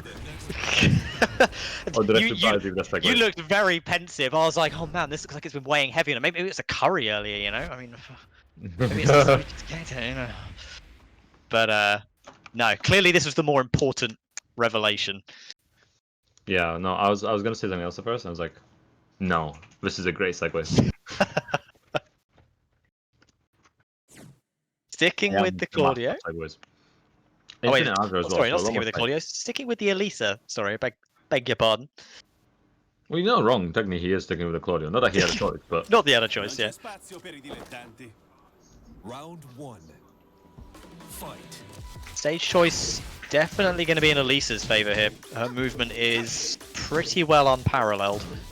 Very, very strong indeed. Oh, nope. Quite there on the whiff punishes, though. Oh, no! You could tell what he wanted to do, and he just pushed the button like slightly too early. Nice spacing. Beautiful. All guaranteed from the back. Nice. Low nice parry. I don't think he can kill here, though. He can't. Oh. Looked like he deliberately dropped it there to keep the spacing close by. Combo, any combo from Claudio will kill here. Oh, good whiff punish. Round 2. Fight.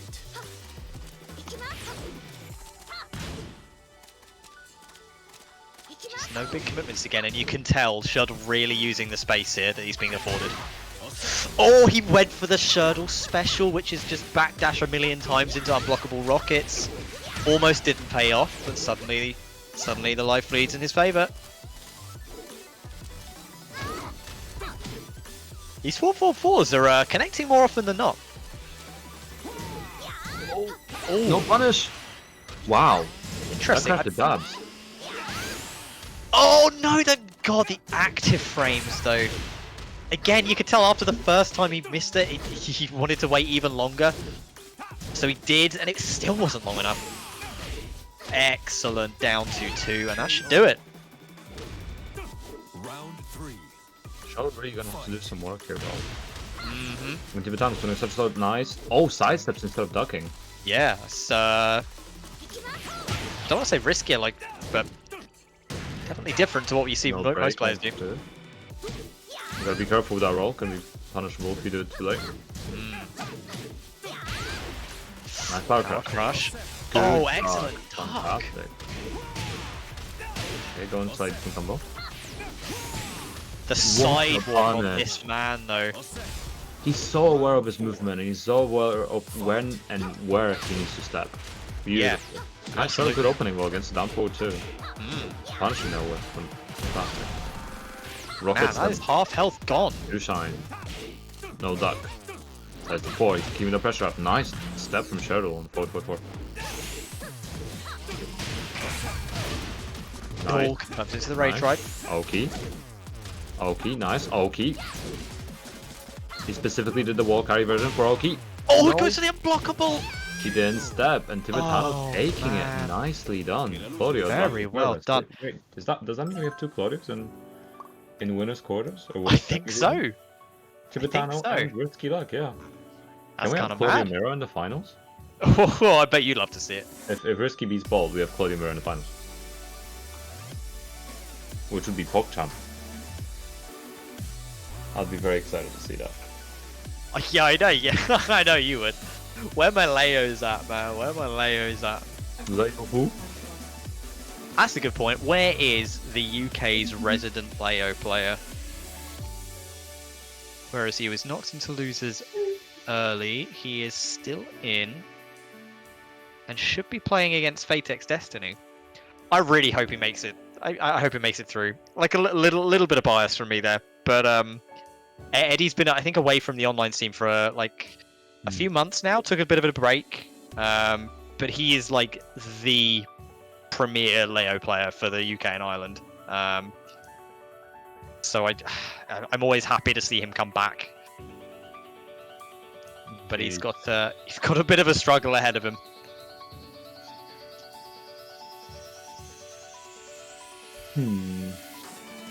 What else? Let me double check the bracket actually. I think we are going to be cutting to a break for a little bit. Not too long, guys, so do stay tuned, but you can go watch the Sony conference in the meantime and grab yourself a snack. Remember to come back and remember to put money into Matcherino. Yes, Okay? do that. Free money, easy peasy. Code. And we'll be T-shirts. right back. So, guys, TNTPC33 is the code. Stay tuned, we'll be right back. Grab some water. See you shortly. And I believe we're back on air now. Welcome back, guys. Sorry for that little break. You know, see, we need to recover and cut some air after some of those breathtaking matches. Pardon me, I'm getting so sleepy and slurring my words at this point. I suppose a very Polish thing to do, start slurring, but I haven't even drunk anything yet. The bowl of vodka is on the side. Apart from good water, stay hydrated, everyone. Yes. This is just water, I promise. Ah, It's not another transparent liquid. absolute water, yes. But you know what else we want to stay hydrated on, Lucas? You know what else is a really good thing to stay hydrated on? I don't know. Online tournaments, for which we have a special one coming up in honor of Pride Month. So on June 28th, there is going to be a tournament run in association with the LF called the Iron Pride Tournament. Because, let's face it, we all wanted there to be a Pride Parade at the end of this month, and it's not going to happen because COVID-19 exists. So what we're going to do instead is we're going to throw a good old-fashioned Tekken tourney at the end of the month. There's going to be a Discord for it. You can sign up, and there's going to be cash prizes as well, because who doesn't like a good old cash prize? First place, I believe, is £55, and then it's 30 and 15 for second and third, so there's definitely something up for grabs. I believe Fast Legs will be posting a link either in the Elf Discord or in the stream chat at some point.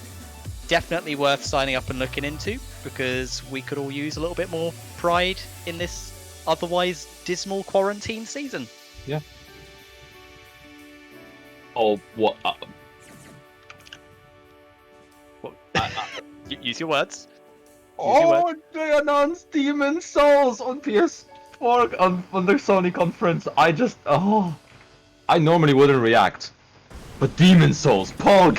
I thought you were reacting to the fact that I got the date wrong already, boys. It's June 27th, not June 20th. I was trying to get past that, actually. I was trying to raise awareness of.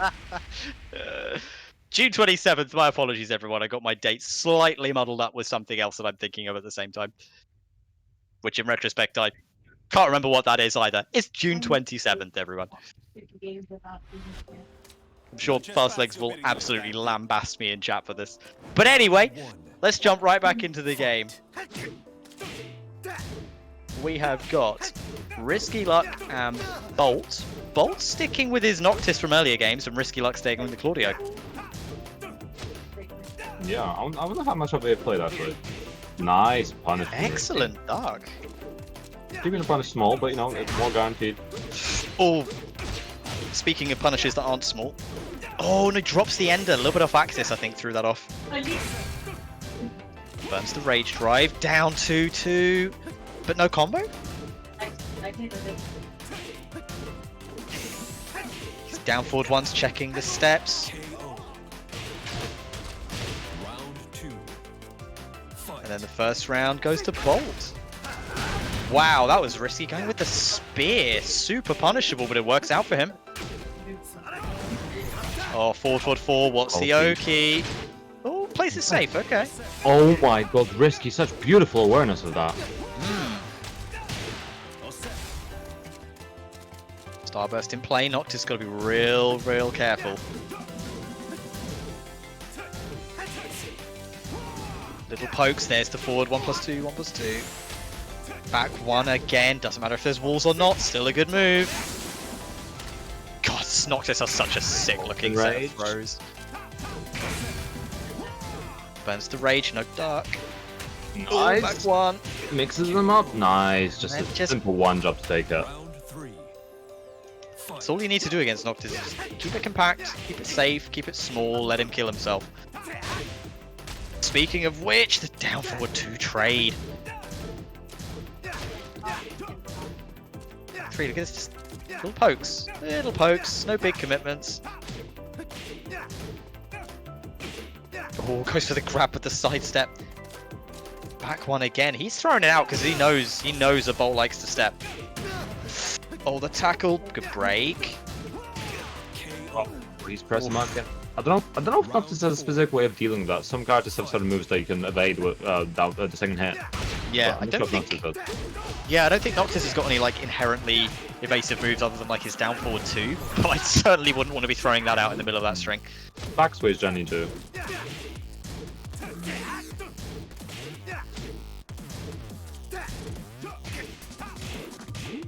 Oh, good float. Forward, goes for the Oki again. What's he going to do this time? Tries to get the pickup, but he rolls away. Side step 4. Such a good low poke as well. Oh, burns the starburst. No punish on the down 2. Oh, the side step. That was so good. Nice. Uses the higher damage ender to secure the kill. Nicely done by RsKy. Very, very nice. That sidestep near the end as well that secured him that. So clean. He knew exactly what he was doing. Noctis especially as well. He's one of those characters where it's slightly terrifying to sidestep against him because even though they've nerfed it somewhat the last couple of seasons, like he's still got some gnarly tracking on some of his really, really big launchers and big pokes. So even, especially at close ranges like that where you're being pressured, sidestepping is still quite a bit of a risk, but it paid off for RsKy there. But obviously Bolt is still a very, very high quality player, so we cannot count him out. Oh yeah, no. I don't think that was a mistake on Bolt's part. I think just RsKy had such like a awareness of what was going on at that point. He just made the right call and it blew Bolt up. Yeah. But there's some things Bolt can do, like wait through down 1+2. I mean, sure, it's like +8 or something, 6 or 8. If he's not sure about it, you can power crash through it, I believe, and you can rage art through it. Okay. Those are the 2 universal options that Jenny work. But I would be very careful trying to like. Oh, you can step as well. Actually, you can step the second hit. But I'd be very careful doing anything else. Especially now that there's walls. That move does wall splat. Oof, yeah, it does. Round 1. Ooh, going for the old Fisherman Noctis outfit. Oh, counter hit up 1. Oh, doesn't quite get the wall conversion though. Oh, no ducks. Oh, gets him with the Oki. Nice and drop. Oh, and he continued. He tried to keep the first drop. Bolt keeping it simple though. Goes for 2-1, doesn't finish the string though. Back 1 again. Good. Oh, the wall splat. I think he's dead. Nice. Man, that is a ton of damage on that wall combo. Oh, no whiff punish on the 2-1. Oh, counter hit. Oh, gets a good wall splat. No wall combo though. Nice. All the wall pressure out. Good punish. Gotta be careful with down jab though. Tries to interrupt. Nice. Oh, costs him. Just runs in. Superman punch doing work as always.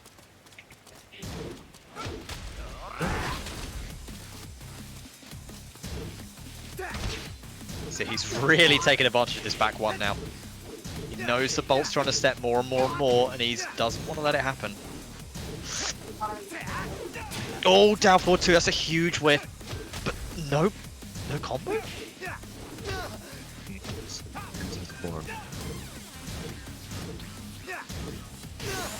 He's just poking with these down forward 3s.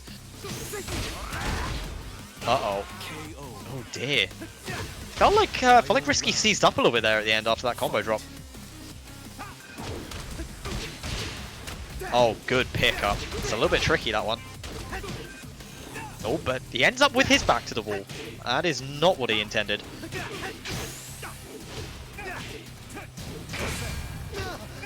Oh, this isn't where Bolt wants to be right now. Oh, the parry! That is so sick. Yes. Punish! That's so unfortunate. Oh man. What a sick parry though. There's the option I guess we were looking for the down 1-2. Doesn't need a backswing, just needs a parry that starts up in like 2 frames or whatever it is.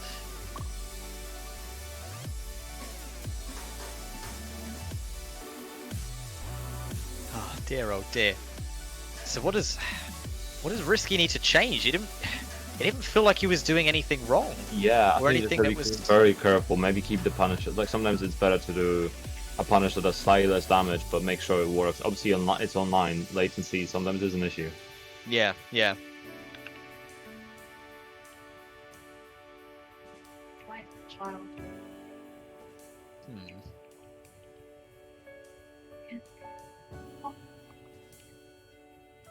Trying to think what Bolt needs to do now to make sure that RsKy doesn't adapt as well as he needs to. And I'm thinking like RsKy's throwing out like a whole load of back ones, so he's trying to shut down that side movement quite a lot. But he's never whiffing the back ones. They're always blocked. And I think it's because Bolt isn't trying to create as much space that he needs to. He's trying to work around the Claudio rather than working away from him. But Yeah. Noctis has got that huge range advantage to him. So I think maybe it may be worth him trying to kind of stretch the match a little bit further apart, maybe more in his favor. Because, like you said earlier, with like Claudio's hop kick recovery being nerfed, and some other moves as well, they have huge recovery frames on them. And Noctis' is down forward 2 just eats that for breakfast. Precisely, yeah. He's really fishing for those up 1 counter hits. What is that, like 4 times already?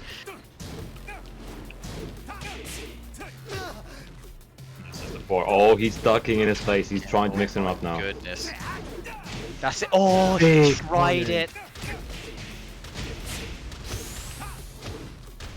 Oh, the spring kick's doing their job. Oh no! Oh, the full splat as well. Good conversion. The damage and back to the wall. Oh no! Oh, it's not quite enough.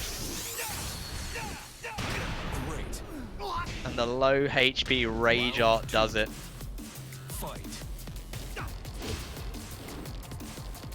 There we go. This is what we want to see Bolt doing more, making that space, giving RsKy a chance to hang himself. Yes, Nice. there it is. That's what Beautiful. we're looking for.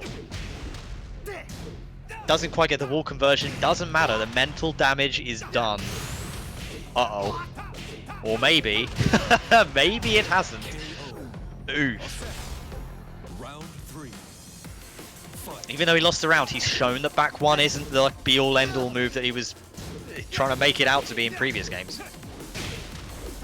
Oh, pushes a button in the back 3-3 string, you can't do that.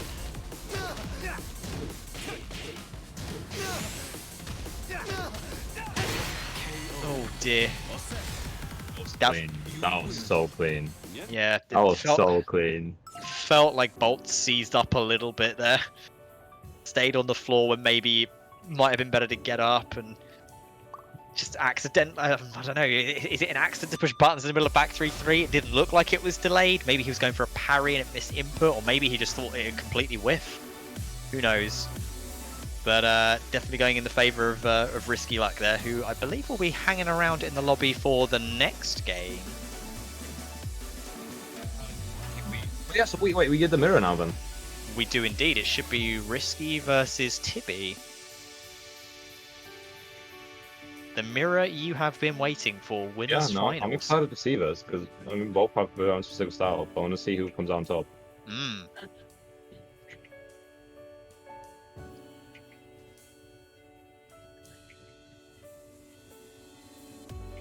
Just having a look at the losers bracket now to see where we are at. Looks like we're on the round before losers quarters. Losers 8th. But almost populated. Almost. looks like it's going to be Shirdel versus the winner of Edddyy versus Bonusjin. And then the loser of... Let's have a look. Loser of... see, okay, so it'll be Bolt versus the winner of Phantom and Schrodingre. There's still a fair amount of killers in tournament losers. Yeah. It seems like the people that we kind of expected to rise to the top have done so, but there's still some fairly big names that went out earlier on, like Gunni, Nidaime. We got Pika as well. Pika, for someone so young, Pika's tournament performances always actually like astound me. Like he can play basically every character like ridiculously well. It's mad. So we still so Bonusjin, Edddyy, Shirdel, Bolt, Phantom, Schrodingre, as you said. Yep. That's a lot of killers. That's still really hard to call. Yeah, it certainly is. Might be a light one, boys and girls. But right now we have indeed got the Claudio mirror. I need to sit up in my chair properly. Also, Horizon Zero Dawn 2 got announced. Oh, it's getting a sequel. I mean, the first game was pretty as hell, Yeah. so I can't wait to see what that looks like properly on the PS5. Yeah, there's been some decent amount of new IPs, which has been really, really good. Which is obviously really nice to see. However, I don't see any fighting games, so Sony, do better. They did say, I'm pretty sure Capcom have said, well, Capcom and Bandai Namco, they said the next game would be on the next gen console. Probably. But whether or not they want it to be on They release. just showed Resident Evil 8, which looks really good. I really want it. Because 7 was fantastic. But anyway, both leather daddies. Terrible fashion choices. Ignore this man. Ignore this man. This is fantastic leopard skin, or default outfit 2. Okay, yeah, leopard skin is pretty good. Or the disco one. 366. Oh, just shoved the wall. Good interrupt from RsKy. Oh, the rage Nice drive. break. Set to 4. Oh, throws it out. Nice. Yeah. Very good down 4. Keep it simple, keep it clean. Good move to use. Yeah. Missing the punish. Nice sets to 4. RsKy trying to mix them up. Good Nice, block. beautiful punish. Good combo as well.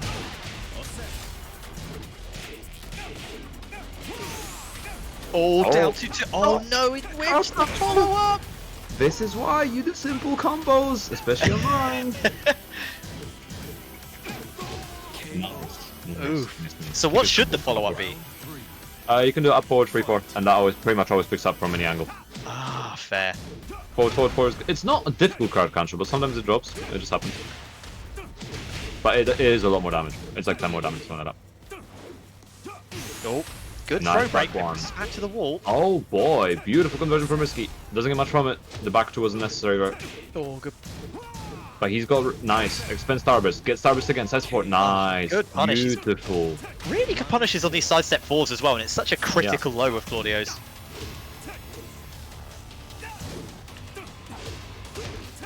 Good, just little pokes. No big commitments. Oh, the sidestep into hop kick though. That was. Oh, and the drop! No, it was so good. Oh no! Why did that drop? Why did that drop? Resident Claudio commentator, why did that drop? The rage drive. Oh, sure. I'm trying to figure out.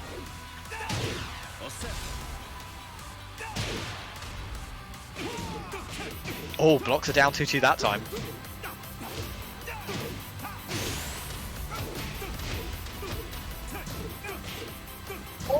Little pokes, good block.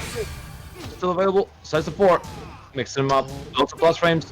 Oh, the back swing. Beautiful. Go for the combo. Oh, forward 4. Man. I felt myself seizing up watching that. I don't know how the I don't know how the hell Tibby felt during that. Oh, Good lord. Good numbers mixing up. Also, they just revealed how PlayStation 5 looks. There's a digital. I'm just gonna say the middle of a PlayStation 5 looks like it's a freaking Virgin router, and it's just like surrounded by like a Sky Media box set kind of thing. It's not good. This is not good design. I mean, the Xbox is a fridge, but this is definitely not good design. There's one with no disc drive. What's this verse? This is why? This looks terrible.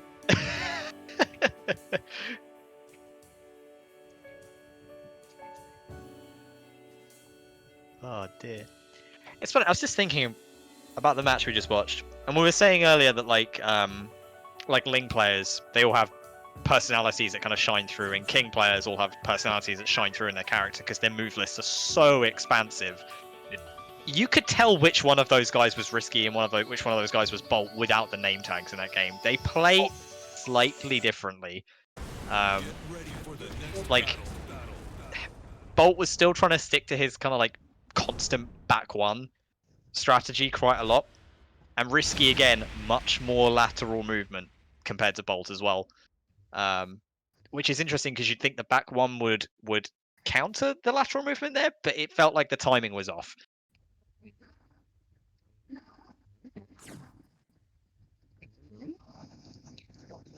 Let's see, we are going to geometric plane. Round 1. Fight. Oh, he's changed his outfit. Is that going to be the buff that he needs? Looking dapper. Might not from the start of this round. Uh-oh. Damage, damage. Oh, there's not much you can do about that unblockable at the wall. I don't know if Claudio has any option selects for that at all. Just has to sidestep. Hello, Mr. Random Mob. Yes, I can hear you now. You're back. Yeah, so it's Tibetano, not Bolt. I was trying to tell you the whole time, but you couldn't hear me. Why am I saying Bolt? Ignore everything I have just said. Anyway, I'm living about 10 minutes in the past, everyone. Risky pulling ahead, but we've seen the comebacks happen before, but he's gonna have to do a taller here. Nice block. Risky fully prepared for that. Even online. You need to be prepared for that move. It's a lot of potential damage. Nice hop kick. Big damage combo as well. Should be able to carry to the wall. Not just shy of it. Oh, not quite. Uh-oh. This could be it. No, is this... Oh, he didn't commit to back 4-3-2. That could have killed, but keeping it simple anyway. Guess the perfect anyway. I am so sorry, Tibby. I was getting your name wrong for about 5 minutes there. Completely my bad. It's okay. It's late. It's getting late. It's fine. It is late. Fine. What is this? 10:15 bedtime? No. Risky keeping it very simple, very clean. Good work. But Tibetano putting up solid fight. Solid player in his own right. It's like about him keeping it clean. That's all Claudio really needs to do. Like, he can pile on pressure. He doesn't need to. Like, his whiff punish tools are fantastic. His sidestep is pretty good, as we've just seen. He doesn't really need to take risks. And Risky there, showing he wasn't playing risky at all.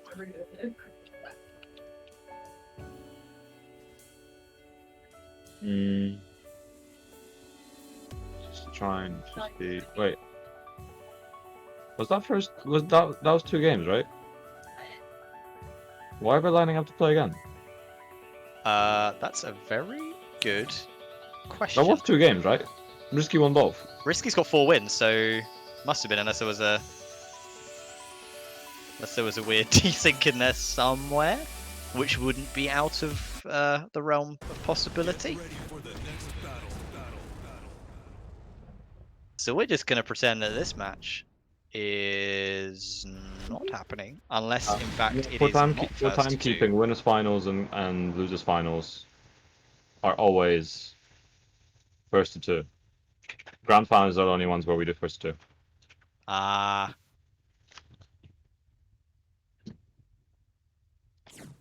Indeed, it is so sad, Render Dragon. And I think what you guys should do is go to Match Arena, drop the code TNT PC33, and fix this thing. And if you don't feel like typing in a code, because typing in a code, I mean, that's an awful lot of work, right? You could use little fingies.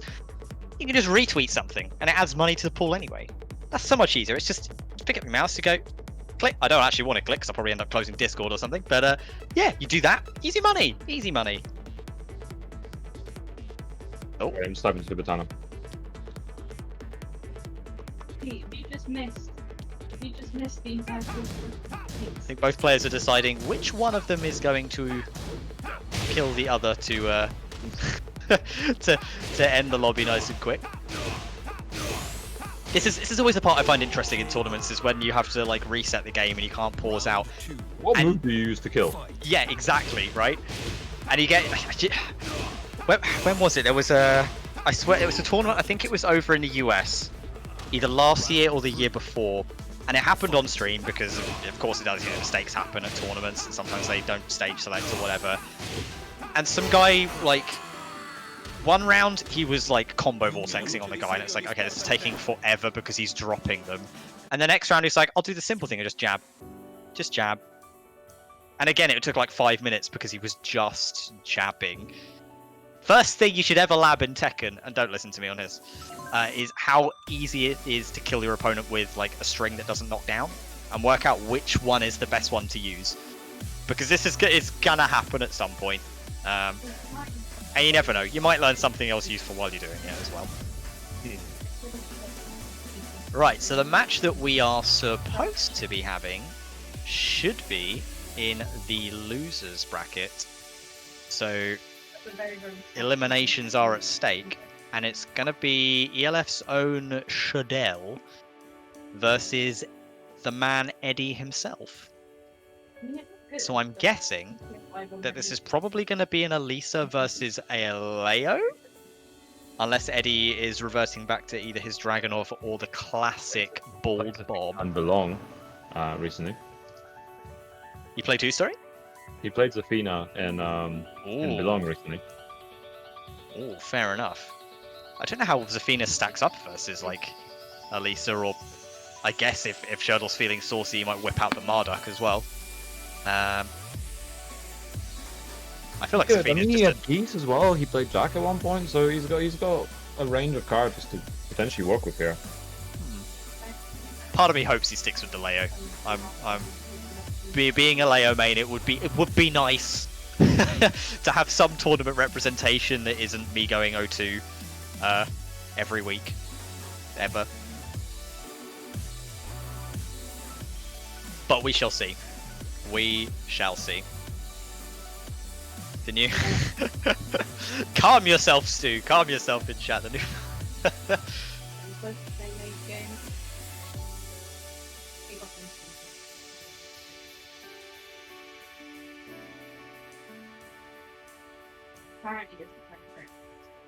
Right, who are we waiting on? Eddie. Where is Eddie? Get this man in the lobby. Who do we got to DM? 11 years?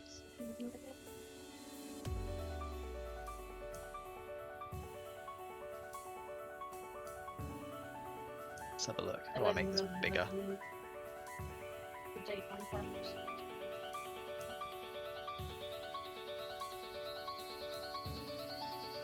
Right. Let's have a little check of how our match arena's looking. Because I know that Lucas is getting a little bit tired of having to tell you boys and girls that it's free money and it's all easy. It's just so easy to put it in. There's a little match arena link in the Twitch chat. Click on that. There's a little blue button on the top right that says contribute, and I'm looking at the moment. It's I've just seen it tick up actually. Thank you very much. It's currently at $33.19. But you click that little blue button, you put in the little code which I believe is TNT PC33. Click that, you sign in to contribute, whatever, right? Put the coupon code in, free money, beautiful. And you think, is that all I can do? Can I do more? Yes, you can. There's a marketplace, you can buy t-shirts, you can buy hoodies, and they each put a huge amount of money into the prize pool. And alternatively, you got sponsor quests as well, if they're up at the moment. You just do a little cheeky retweet, like a little thing here or there, job done. They put in like 50 cents, free money, right? And who doesn't love 50 cent in 2020? Indeed. Couldn't have said it better himself. Taught me a bit of this.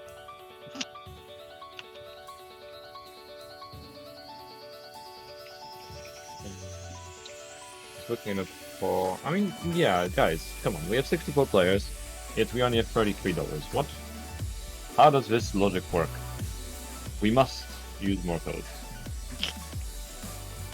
And you have no excuse now. The Sony conference is over. I know about that. Get adding.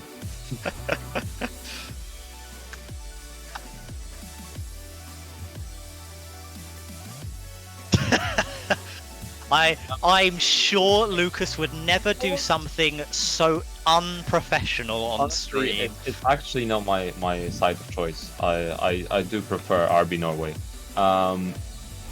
And looking at back one frames, that is my fetish. But no, so I'm just trying to find the Resident Evil 8 trailer again because I wasn't paying enough attention to it because I was trying to watch the actual game happening on stream. But damn, I'm really excited now. What's the setting they've gone for in RE Village. this time round? Village. Oh, okay. So going back to like it feels like Resident Evil 4, like the sort of village theme, and like the churches and like quaint little thing. But I'm really excited because I think it's still gonna be like Resident Evil 7 vibes at the same time. Yeah. Which I really liked, and I played it on stream and I loved it, and I got some really good moments out of it. So I'm definitely gonna play again when it happens. Fair I'm enough. definitely gonna stream it. Twitch.tv/funlife. Chill. Go. Subscribe. I got some sick emotes. I like power in chat.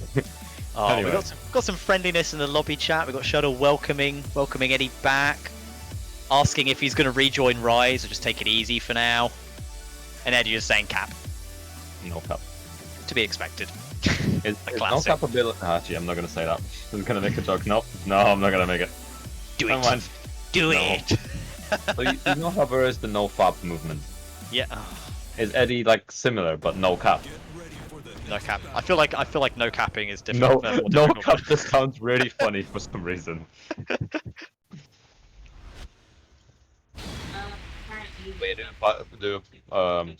We do apologize for the downtime between certain players. We're not joining the lobby fast enough. Speed up, lads. Speed up. It's been away for a couple. It's been away for a couple of months. Might need to relearn the menus. We're not exactly speed running the menus here. Like, speaking of speed running, Eddie is back on the Dragonov. It looks like. We'll see if we'll see how he does here. I mean, we've seen Eddie, like I said before, we've seen him use Athena, we've seen him use fight. Dragonov in the recent Long tournament, and he's got other characters aside from that, like you said, Bob and Leo, so it could really could be a lot potential here. Yeah. Well, it's looking like a cracking start for him so far. Nice. Wow, 1 down 3, and it's immediately blocked and super punished. In fact, it cost him the round. Round Shirdel's definitely going to think twice about using that again. Once again. My goodness. Oh, big damage going Wow, through and he him. tries to go for the jump over as well. Nice Again? running.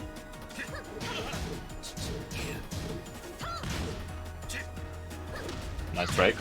But And he good gets- side switch. yeah. Oh, and the whoa! Eddie making all the right decisions here. That was a very quick 2 rounds. Shirdel's got a lot of making up to do. But now the infinite stage is probably going to work in his favour. Oh, can't go whiffing like that. My god. This man has somewhere to be. We're 15 seconds in and he's finishing it. He's just like, oh yeah, it is getting late, isn't it? Sorry for wasting everyone's time in the lobby, guys. And quickly 1-0. Sorry, I was late, guys. I will make up for this now.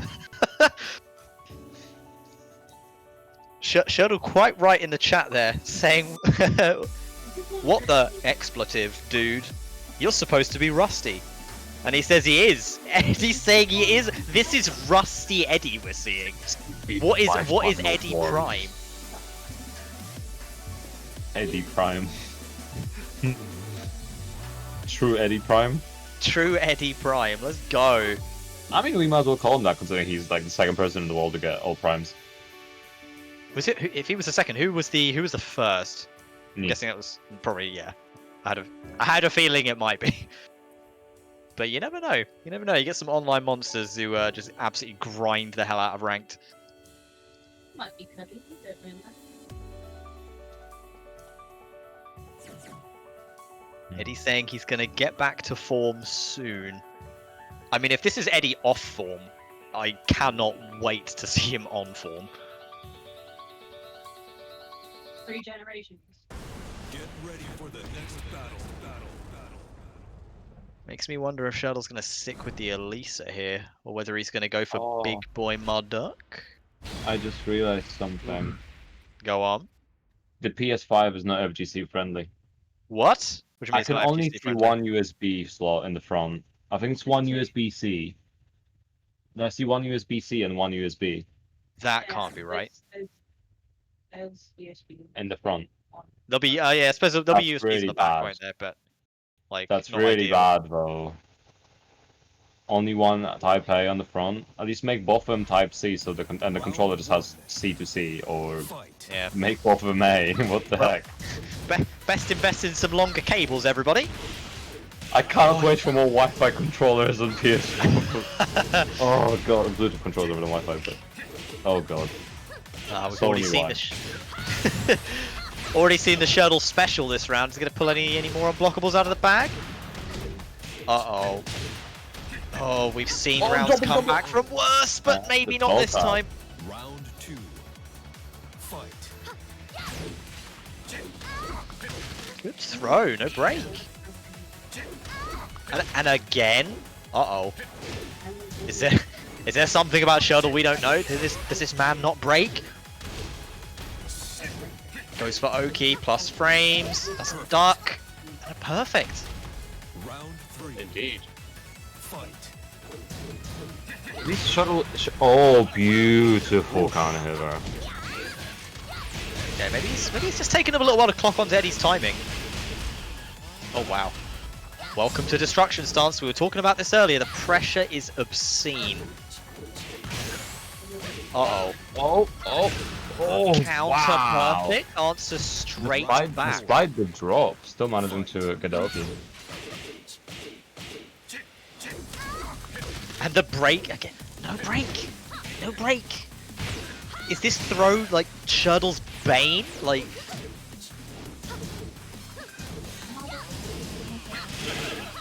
Uh-oh. Here they come. There we go. That's what we should have seen in a game versus Shirdel earlier. That patience. Well. It should be enough. If you can get the wall, you can get the wall here. Yep, there you go. Yep. Man. He answered back that round. I'm not too sure what changed though. It didn't feel like much. Like a couple of timings were just a bit more on point with the counter hit launches, but apart from that, like Eddie was still fairly dominant some of those rounds.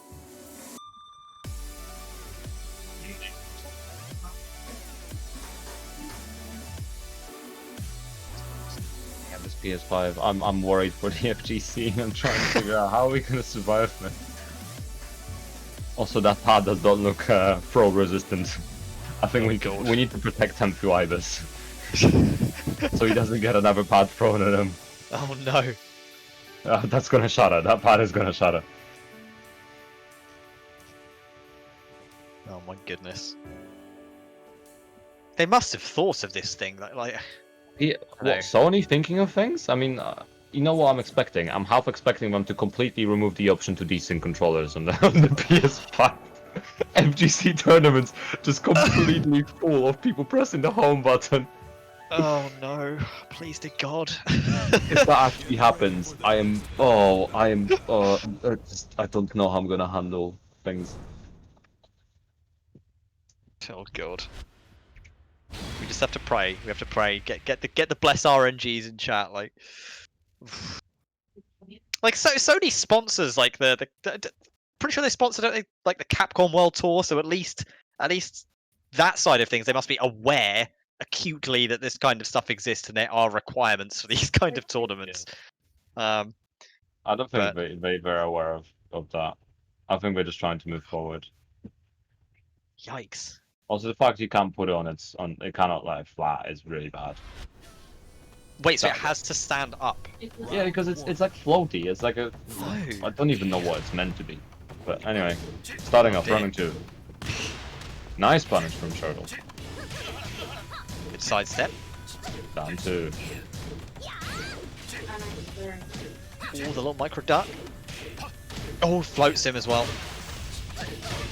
Welcome to the wall. Big damage. Oh, goes for the jump over, but doesn't go over. Stays on the same side. The throw again. Something about that throw. Either Shirdel cannot see it, or he doesn't know the break.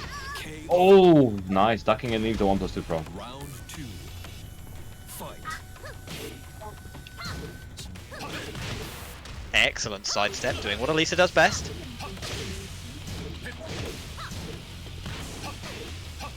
Excellent whiff punish though, that was solid. Full wall combo. My God. Oh, beautiful, doesn't quite... Uh-oh. Oh, is this the comeback he needs? Oh, Moderate? oh, the jump! Round 3. The jump should have had it, and then I don't think even he was expecting it to work. He jumped too high, I think. If he only hopped as opposed to jump, it would have worked. Oh. Not your typical attempt at a punish, but if it does the job. Maybe try to slice up. I'm Oh, 10 sorry, string. did that just 10 string? Oh, okay, the throw's broken that time. Uh-oh. Oh, goodness. Shoe shine. Can't stay down. Nice break again. Side swap. Oh, the low parry, that was my sick. God, Shirdel now on Ultra Instinct and 1 round away from taking it. Eddie's got to make a big change here. His movement is killing him.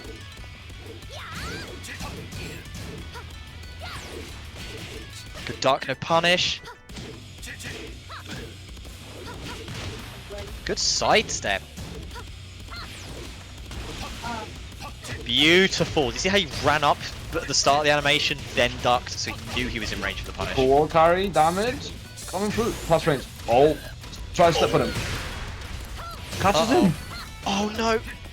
No pickup. Eddie's still alive. Oh, Beautiful. my He- God. I think he was gonna like try and delay it. Milo's rating us with a party of 13. Thank you very much, Milos. Hope you're doing good, mate. Thank you very much, Milos. Oh, no break and Russian assault. Nice. Very good kind of Shirdel. Converting here, gets the full combo, no wall. Down to whipping. No punish. There's a lot of whiff punishes letting go free here. Destruction stance now active. Good punish from Eddie. Again, keeping the pressure up now. Shirdel now in rage. Oh, Eddie's now in rage. More good block. Both in rage. Plus range. frames. Oh no, he just Shirdel catches. just delaying his timing. That was so beautiful. 88 viewers as well. Thank you very much. That was so close. And- So very close. And our local elf, Shirdel, commonly known as Samantha, is advancing forward. After taking out, a few-time winner, Stu, don't roast me in chat.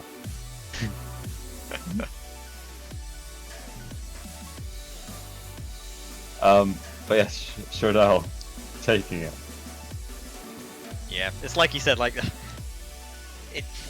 the adaptations came slowly, but they definitely came, and that tiny little delay at the end into the rage drive, it's amazing, like how such a small decision like that could just immediately take you the game.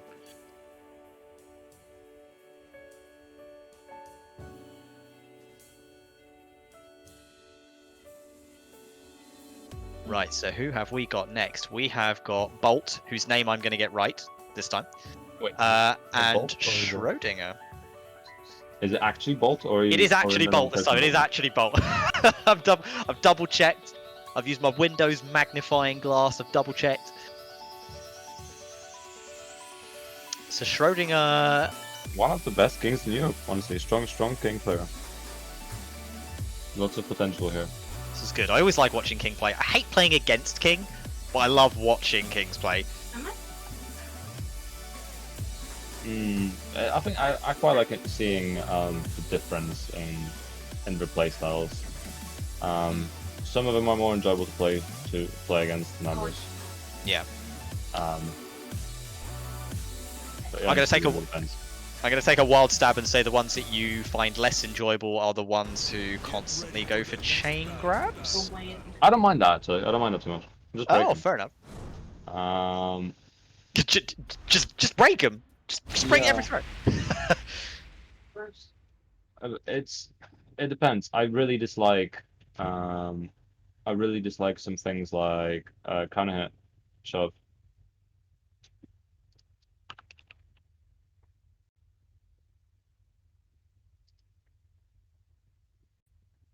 All these big things. Oh, Abominable saying Schrodingre is probably the second best king in Europe.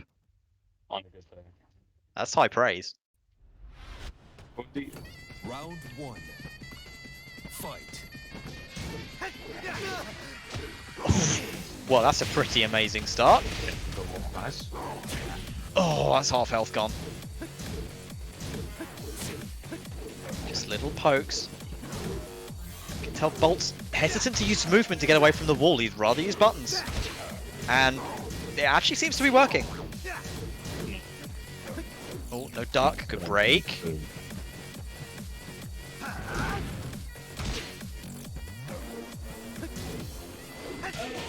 Oh, he's throwing out these launchers, Schrodingre now, but all whiffing. Oh, guess Uh-oh. what? Wait, Hold it. Is that...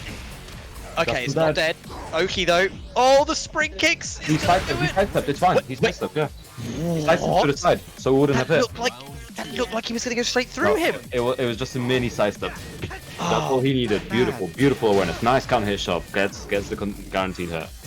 Takes him to a wall. Trying to get the chop, actually. Interesting option. Oh, the timing was so on point. Just missing a kill of Black Seas, though.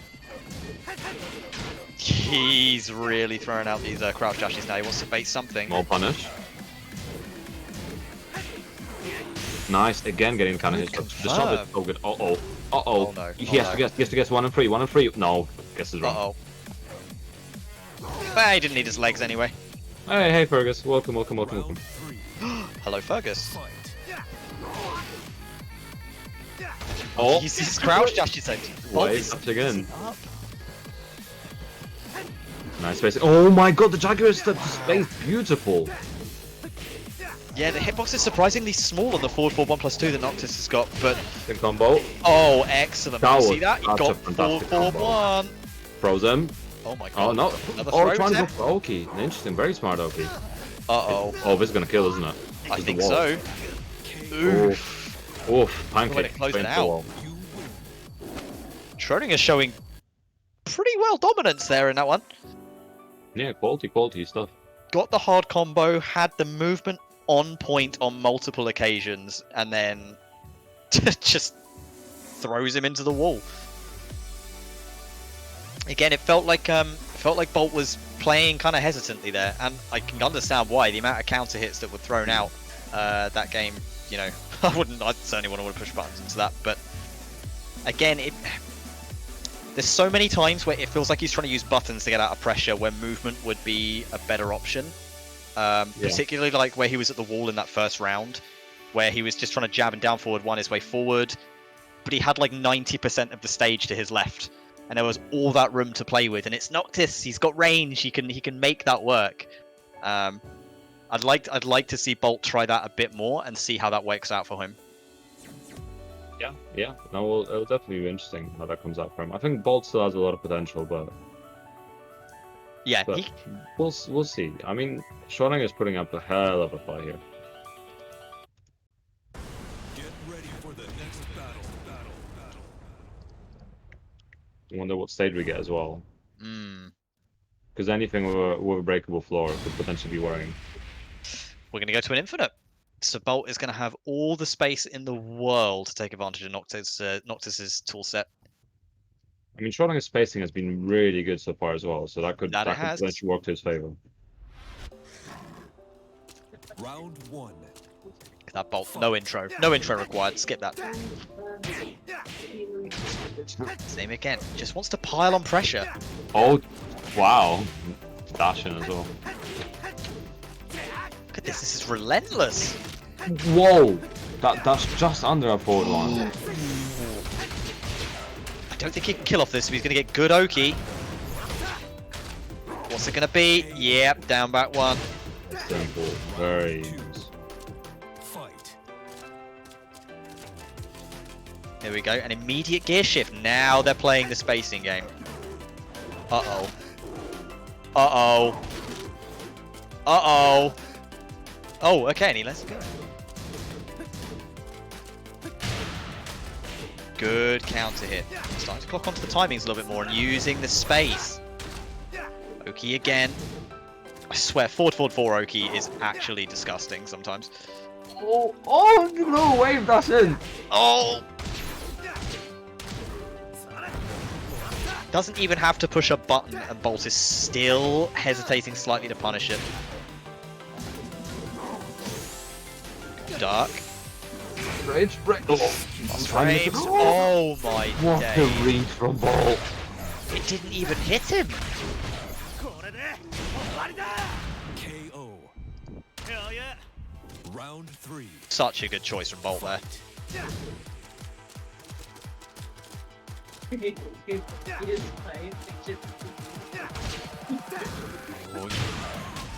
Yes, another counter hit with the forward 1+2. He's cottoned onto his timings now.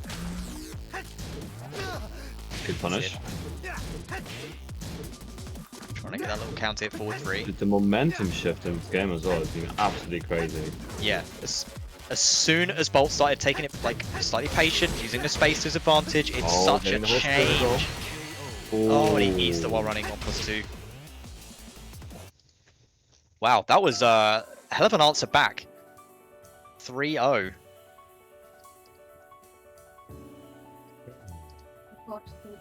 What can I say? Bolt used the space that was available to him, and it paid off. And he got the timings down on the forward 1+2. There was no whiffing it an inch away from King's face. It was always there because it's safe as well, even on block. Like, and it's unsafe enough that if you parry after it, it catches, I think, everything from like 10 to 15 frames, of which King has a lot that he relies on in that kind of range. So it's just such a good tool. It's a quality tool.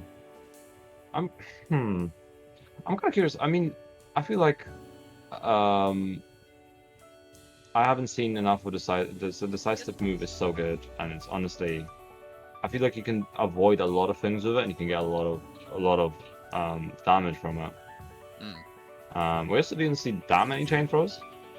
Could potentially be a good thing to use, especially given this is online. I mean, every chain throw he's used so far, I don't think it's been broken. I think so. Get ready for the next battle.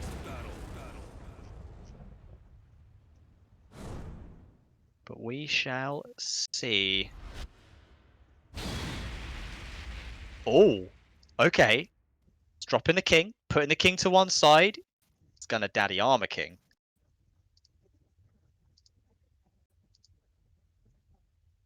So I believe, if memory serves, fewer chain throws available to him, which seemed to be the advantage that he had before, but a much, much better game for whiff punishing. Round 1. So I feel like some of his range, especially in some of his pokes, is very lackluster. Some of it, so, like the shoulders, great. Oh, nice break giant swing. Still just as punishable on whiff though as King. Oh, in the back. Oh my goodness, that was so much damage. Round 2. Fight.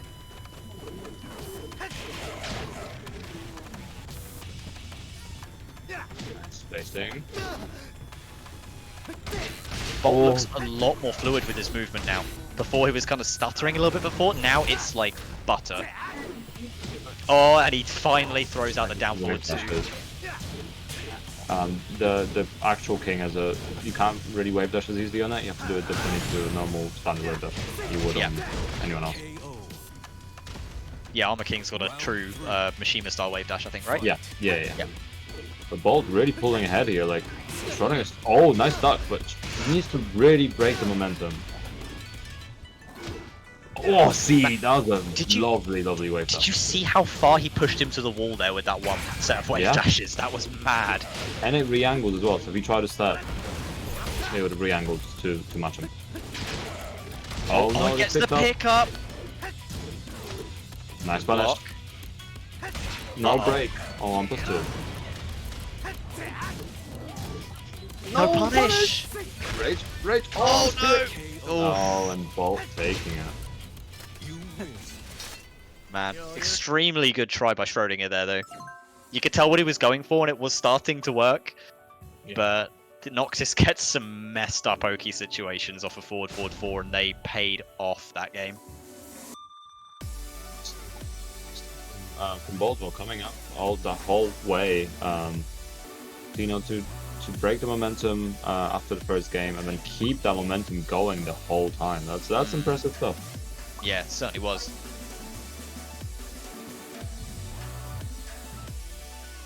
Right, so I believe we have now got Shirdel versus Bolt.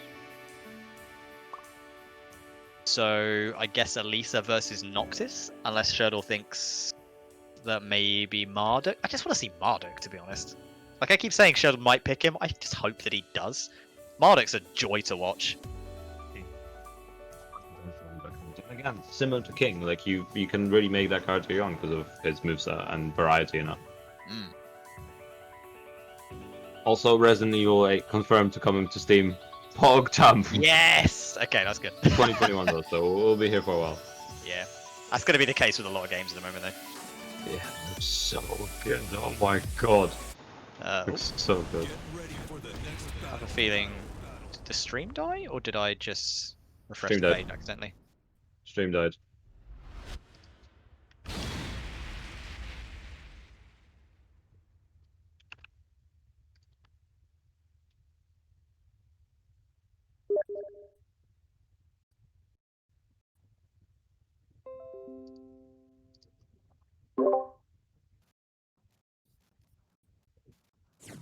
Good sign. I think we're back. Yes, we're back. We're good. We're good. We're good. It's fine. It's fine. It's fine. It's fine. Robin is having a slight panic at the moment, but it's fine. It's fine. It's all good. The stream is back. We're live, and before the game has started as well, which is fantastic.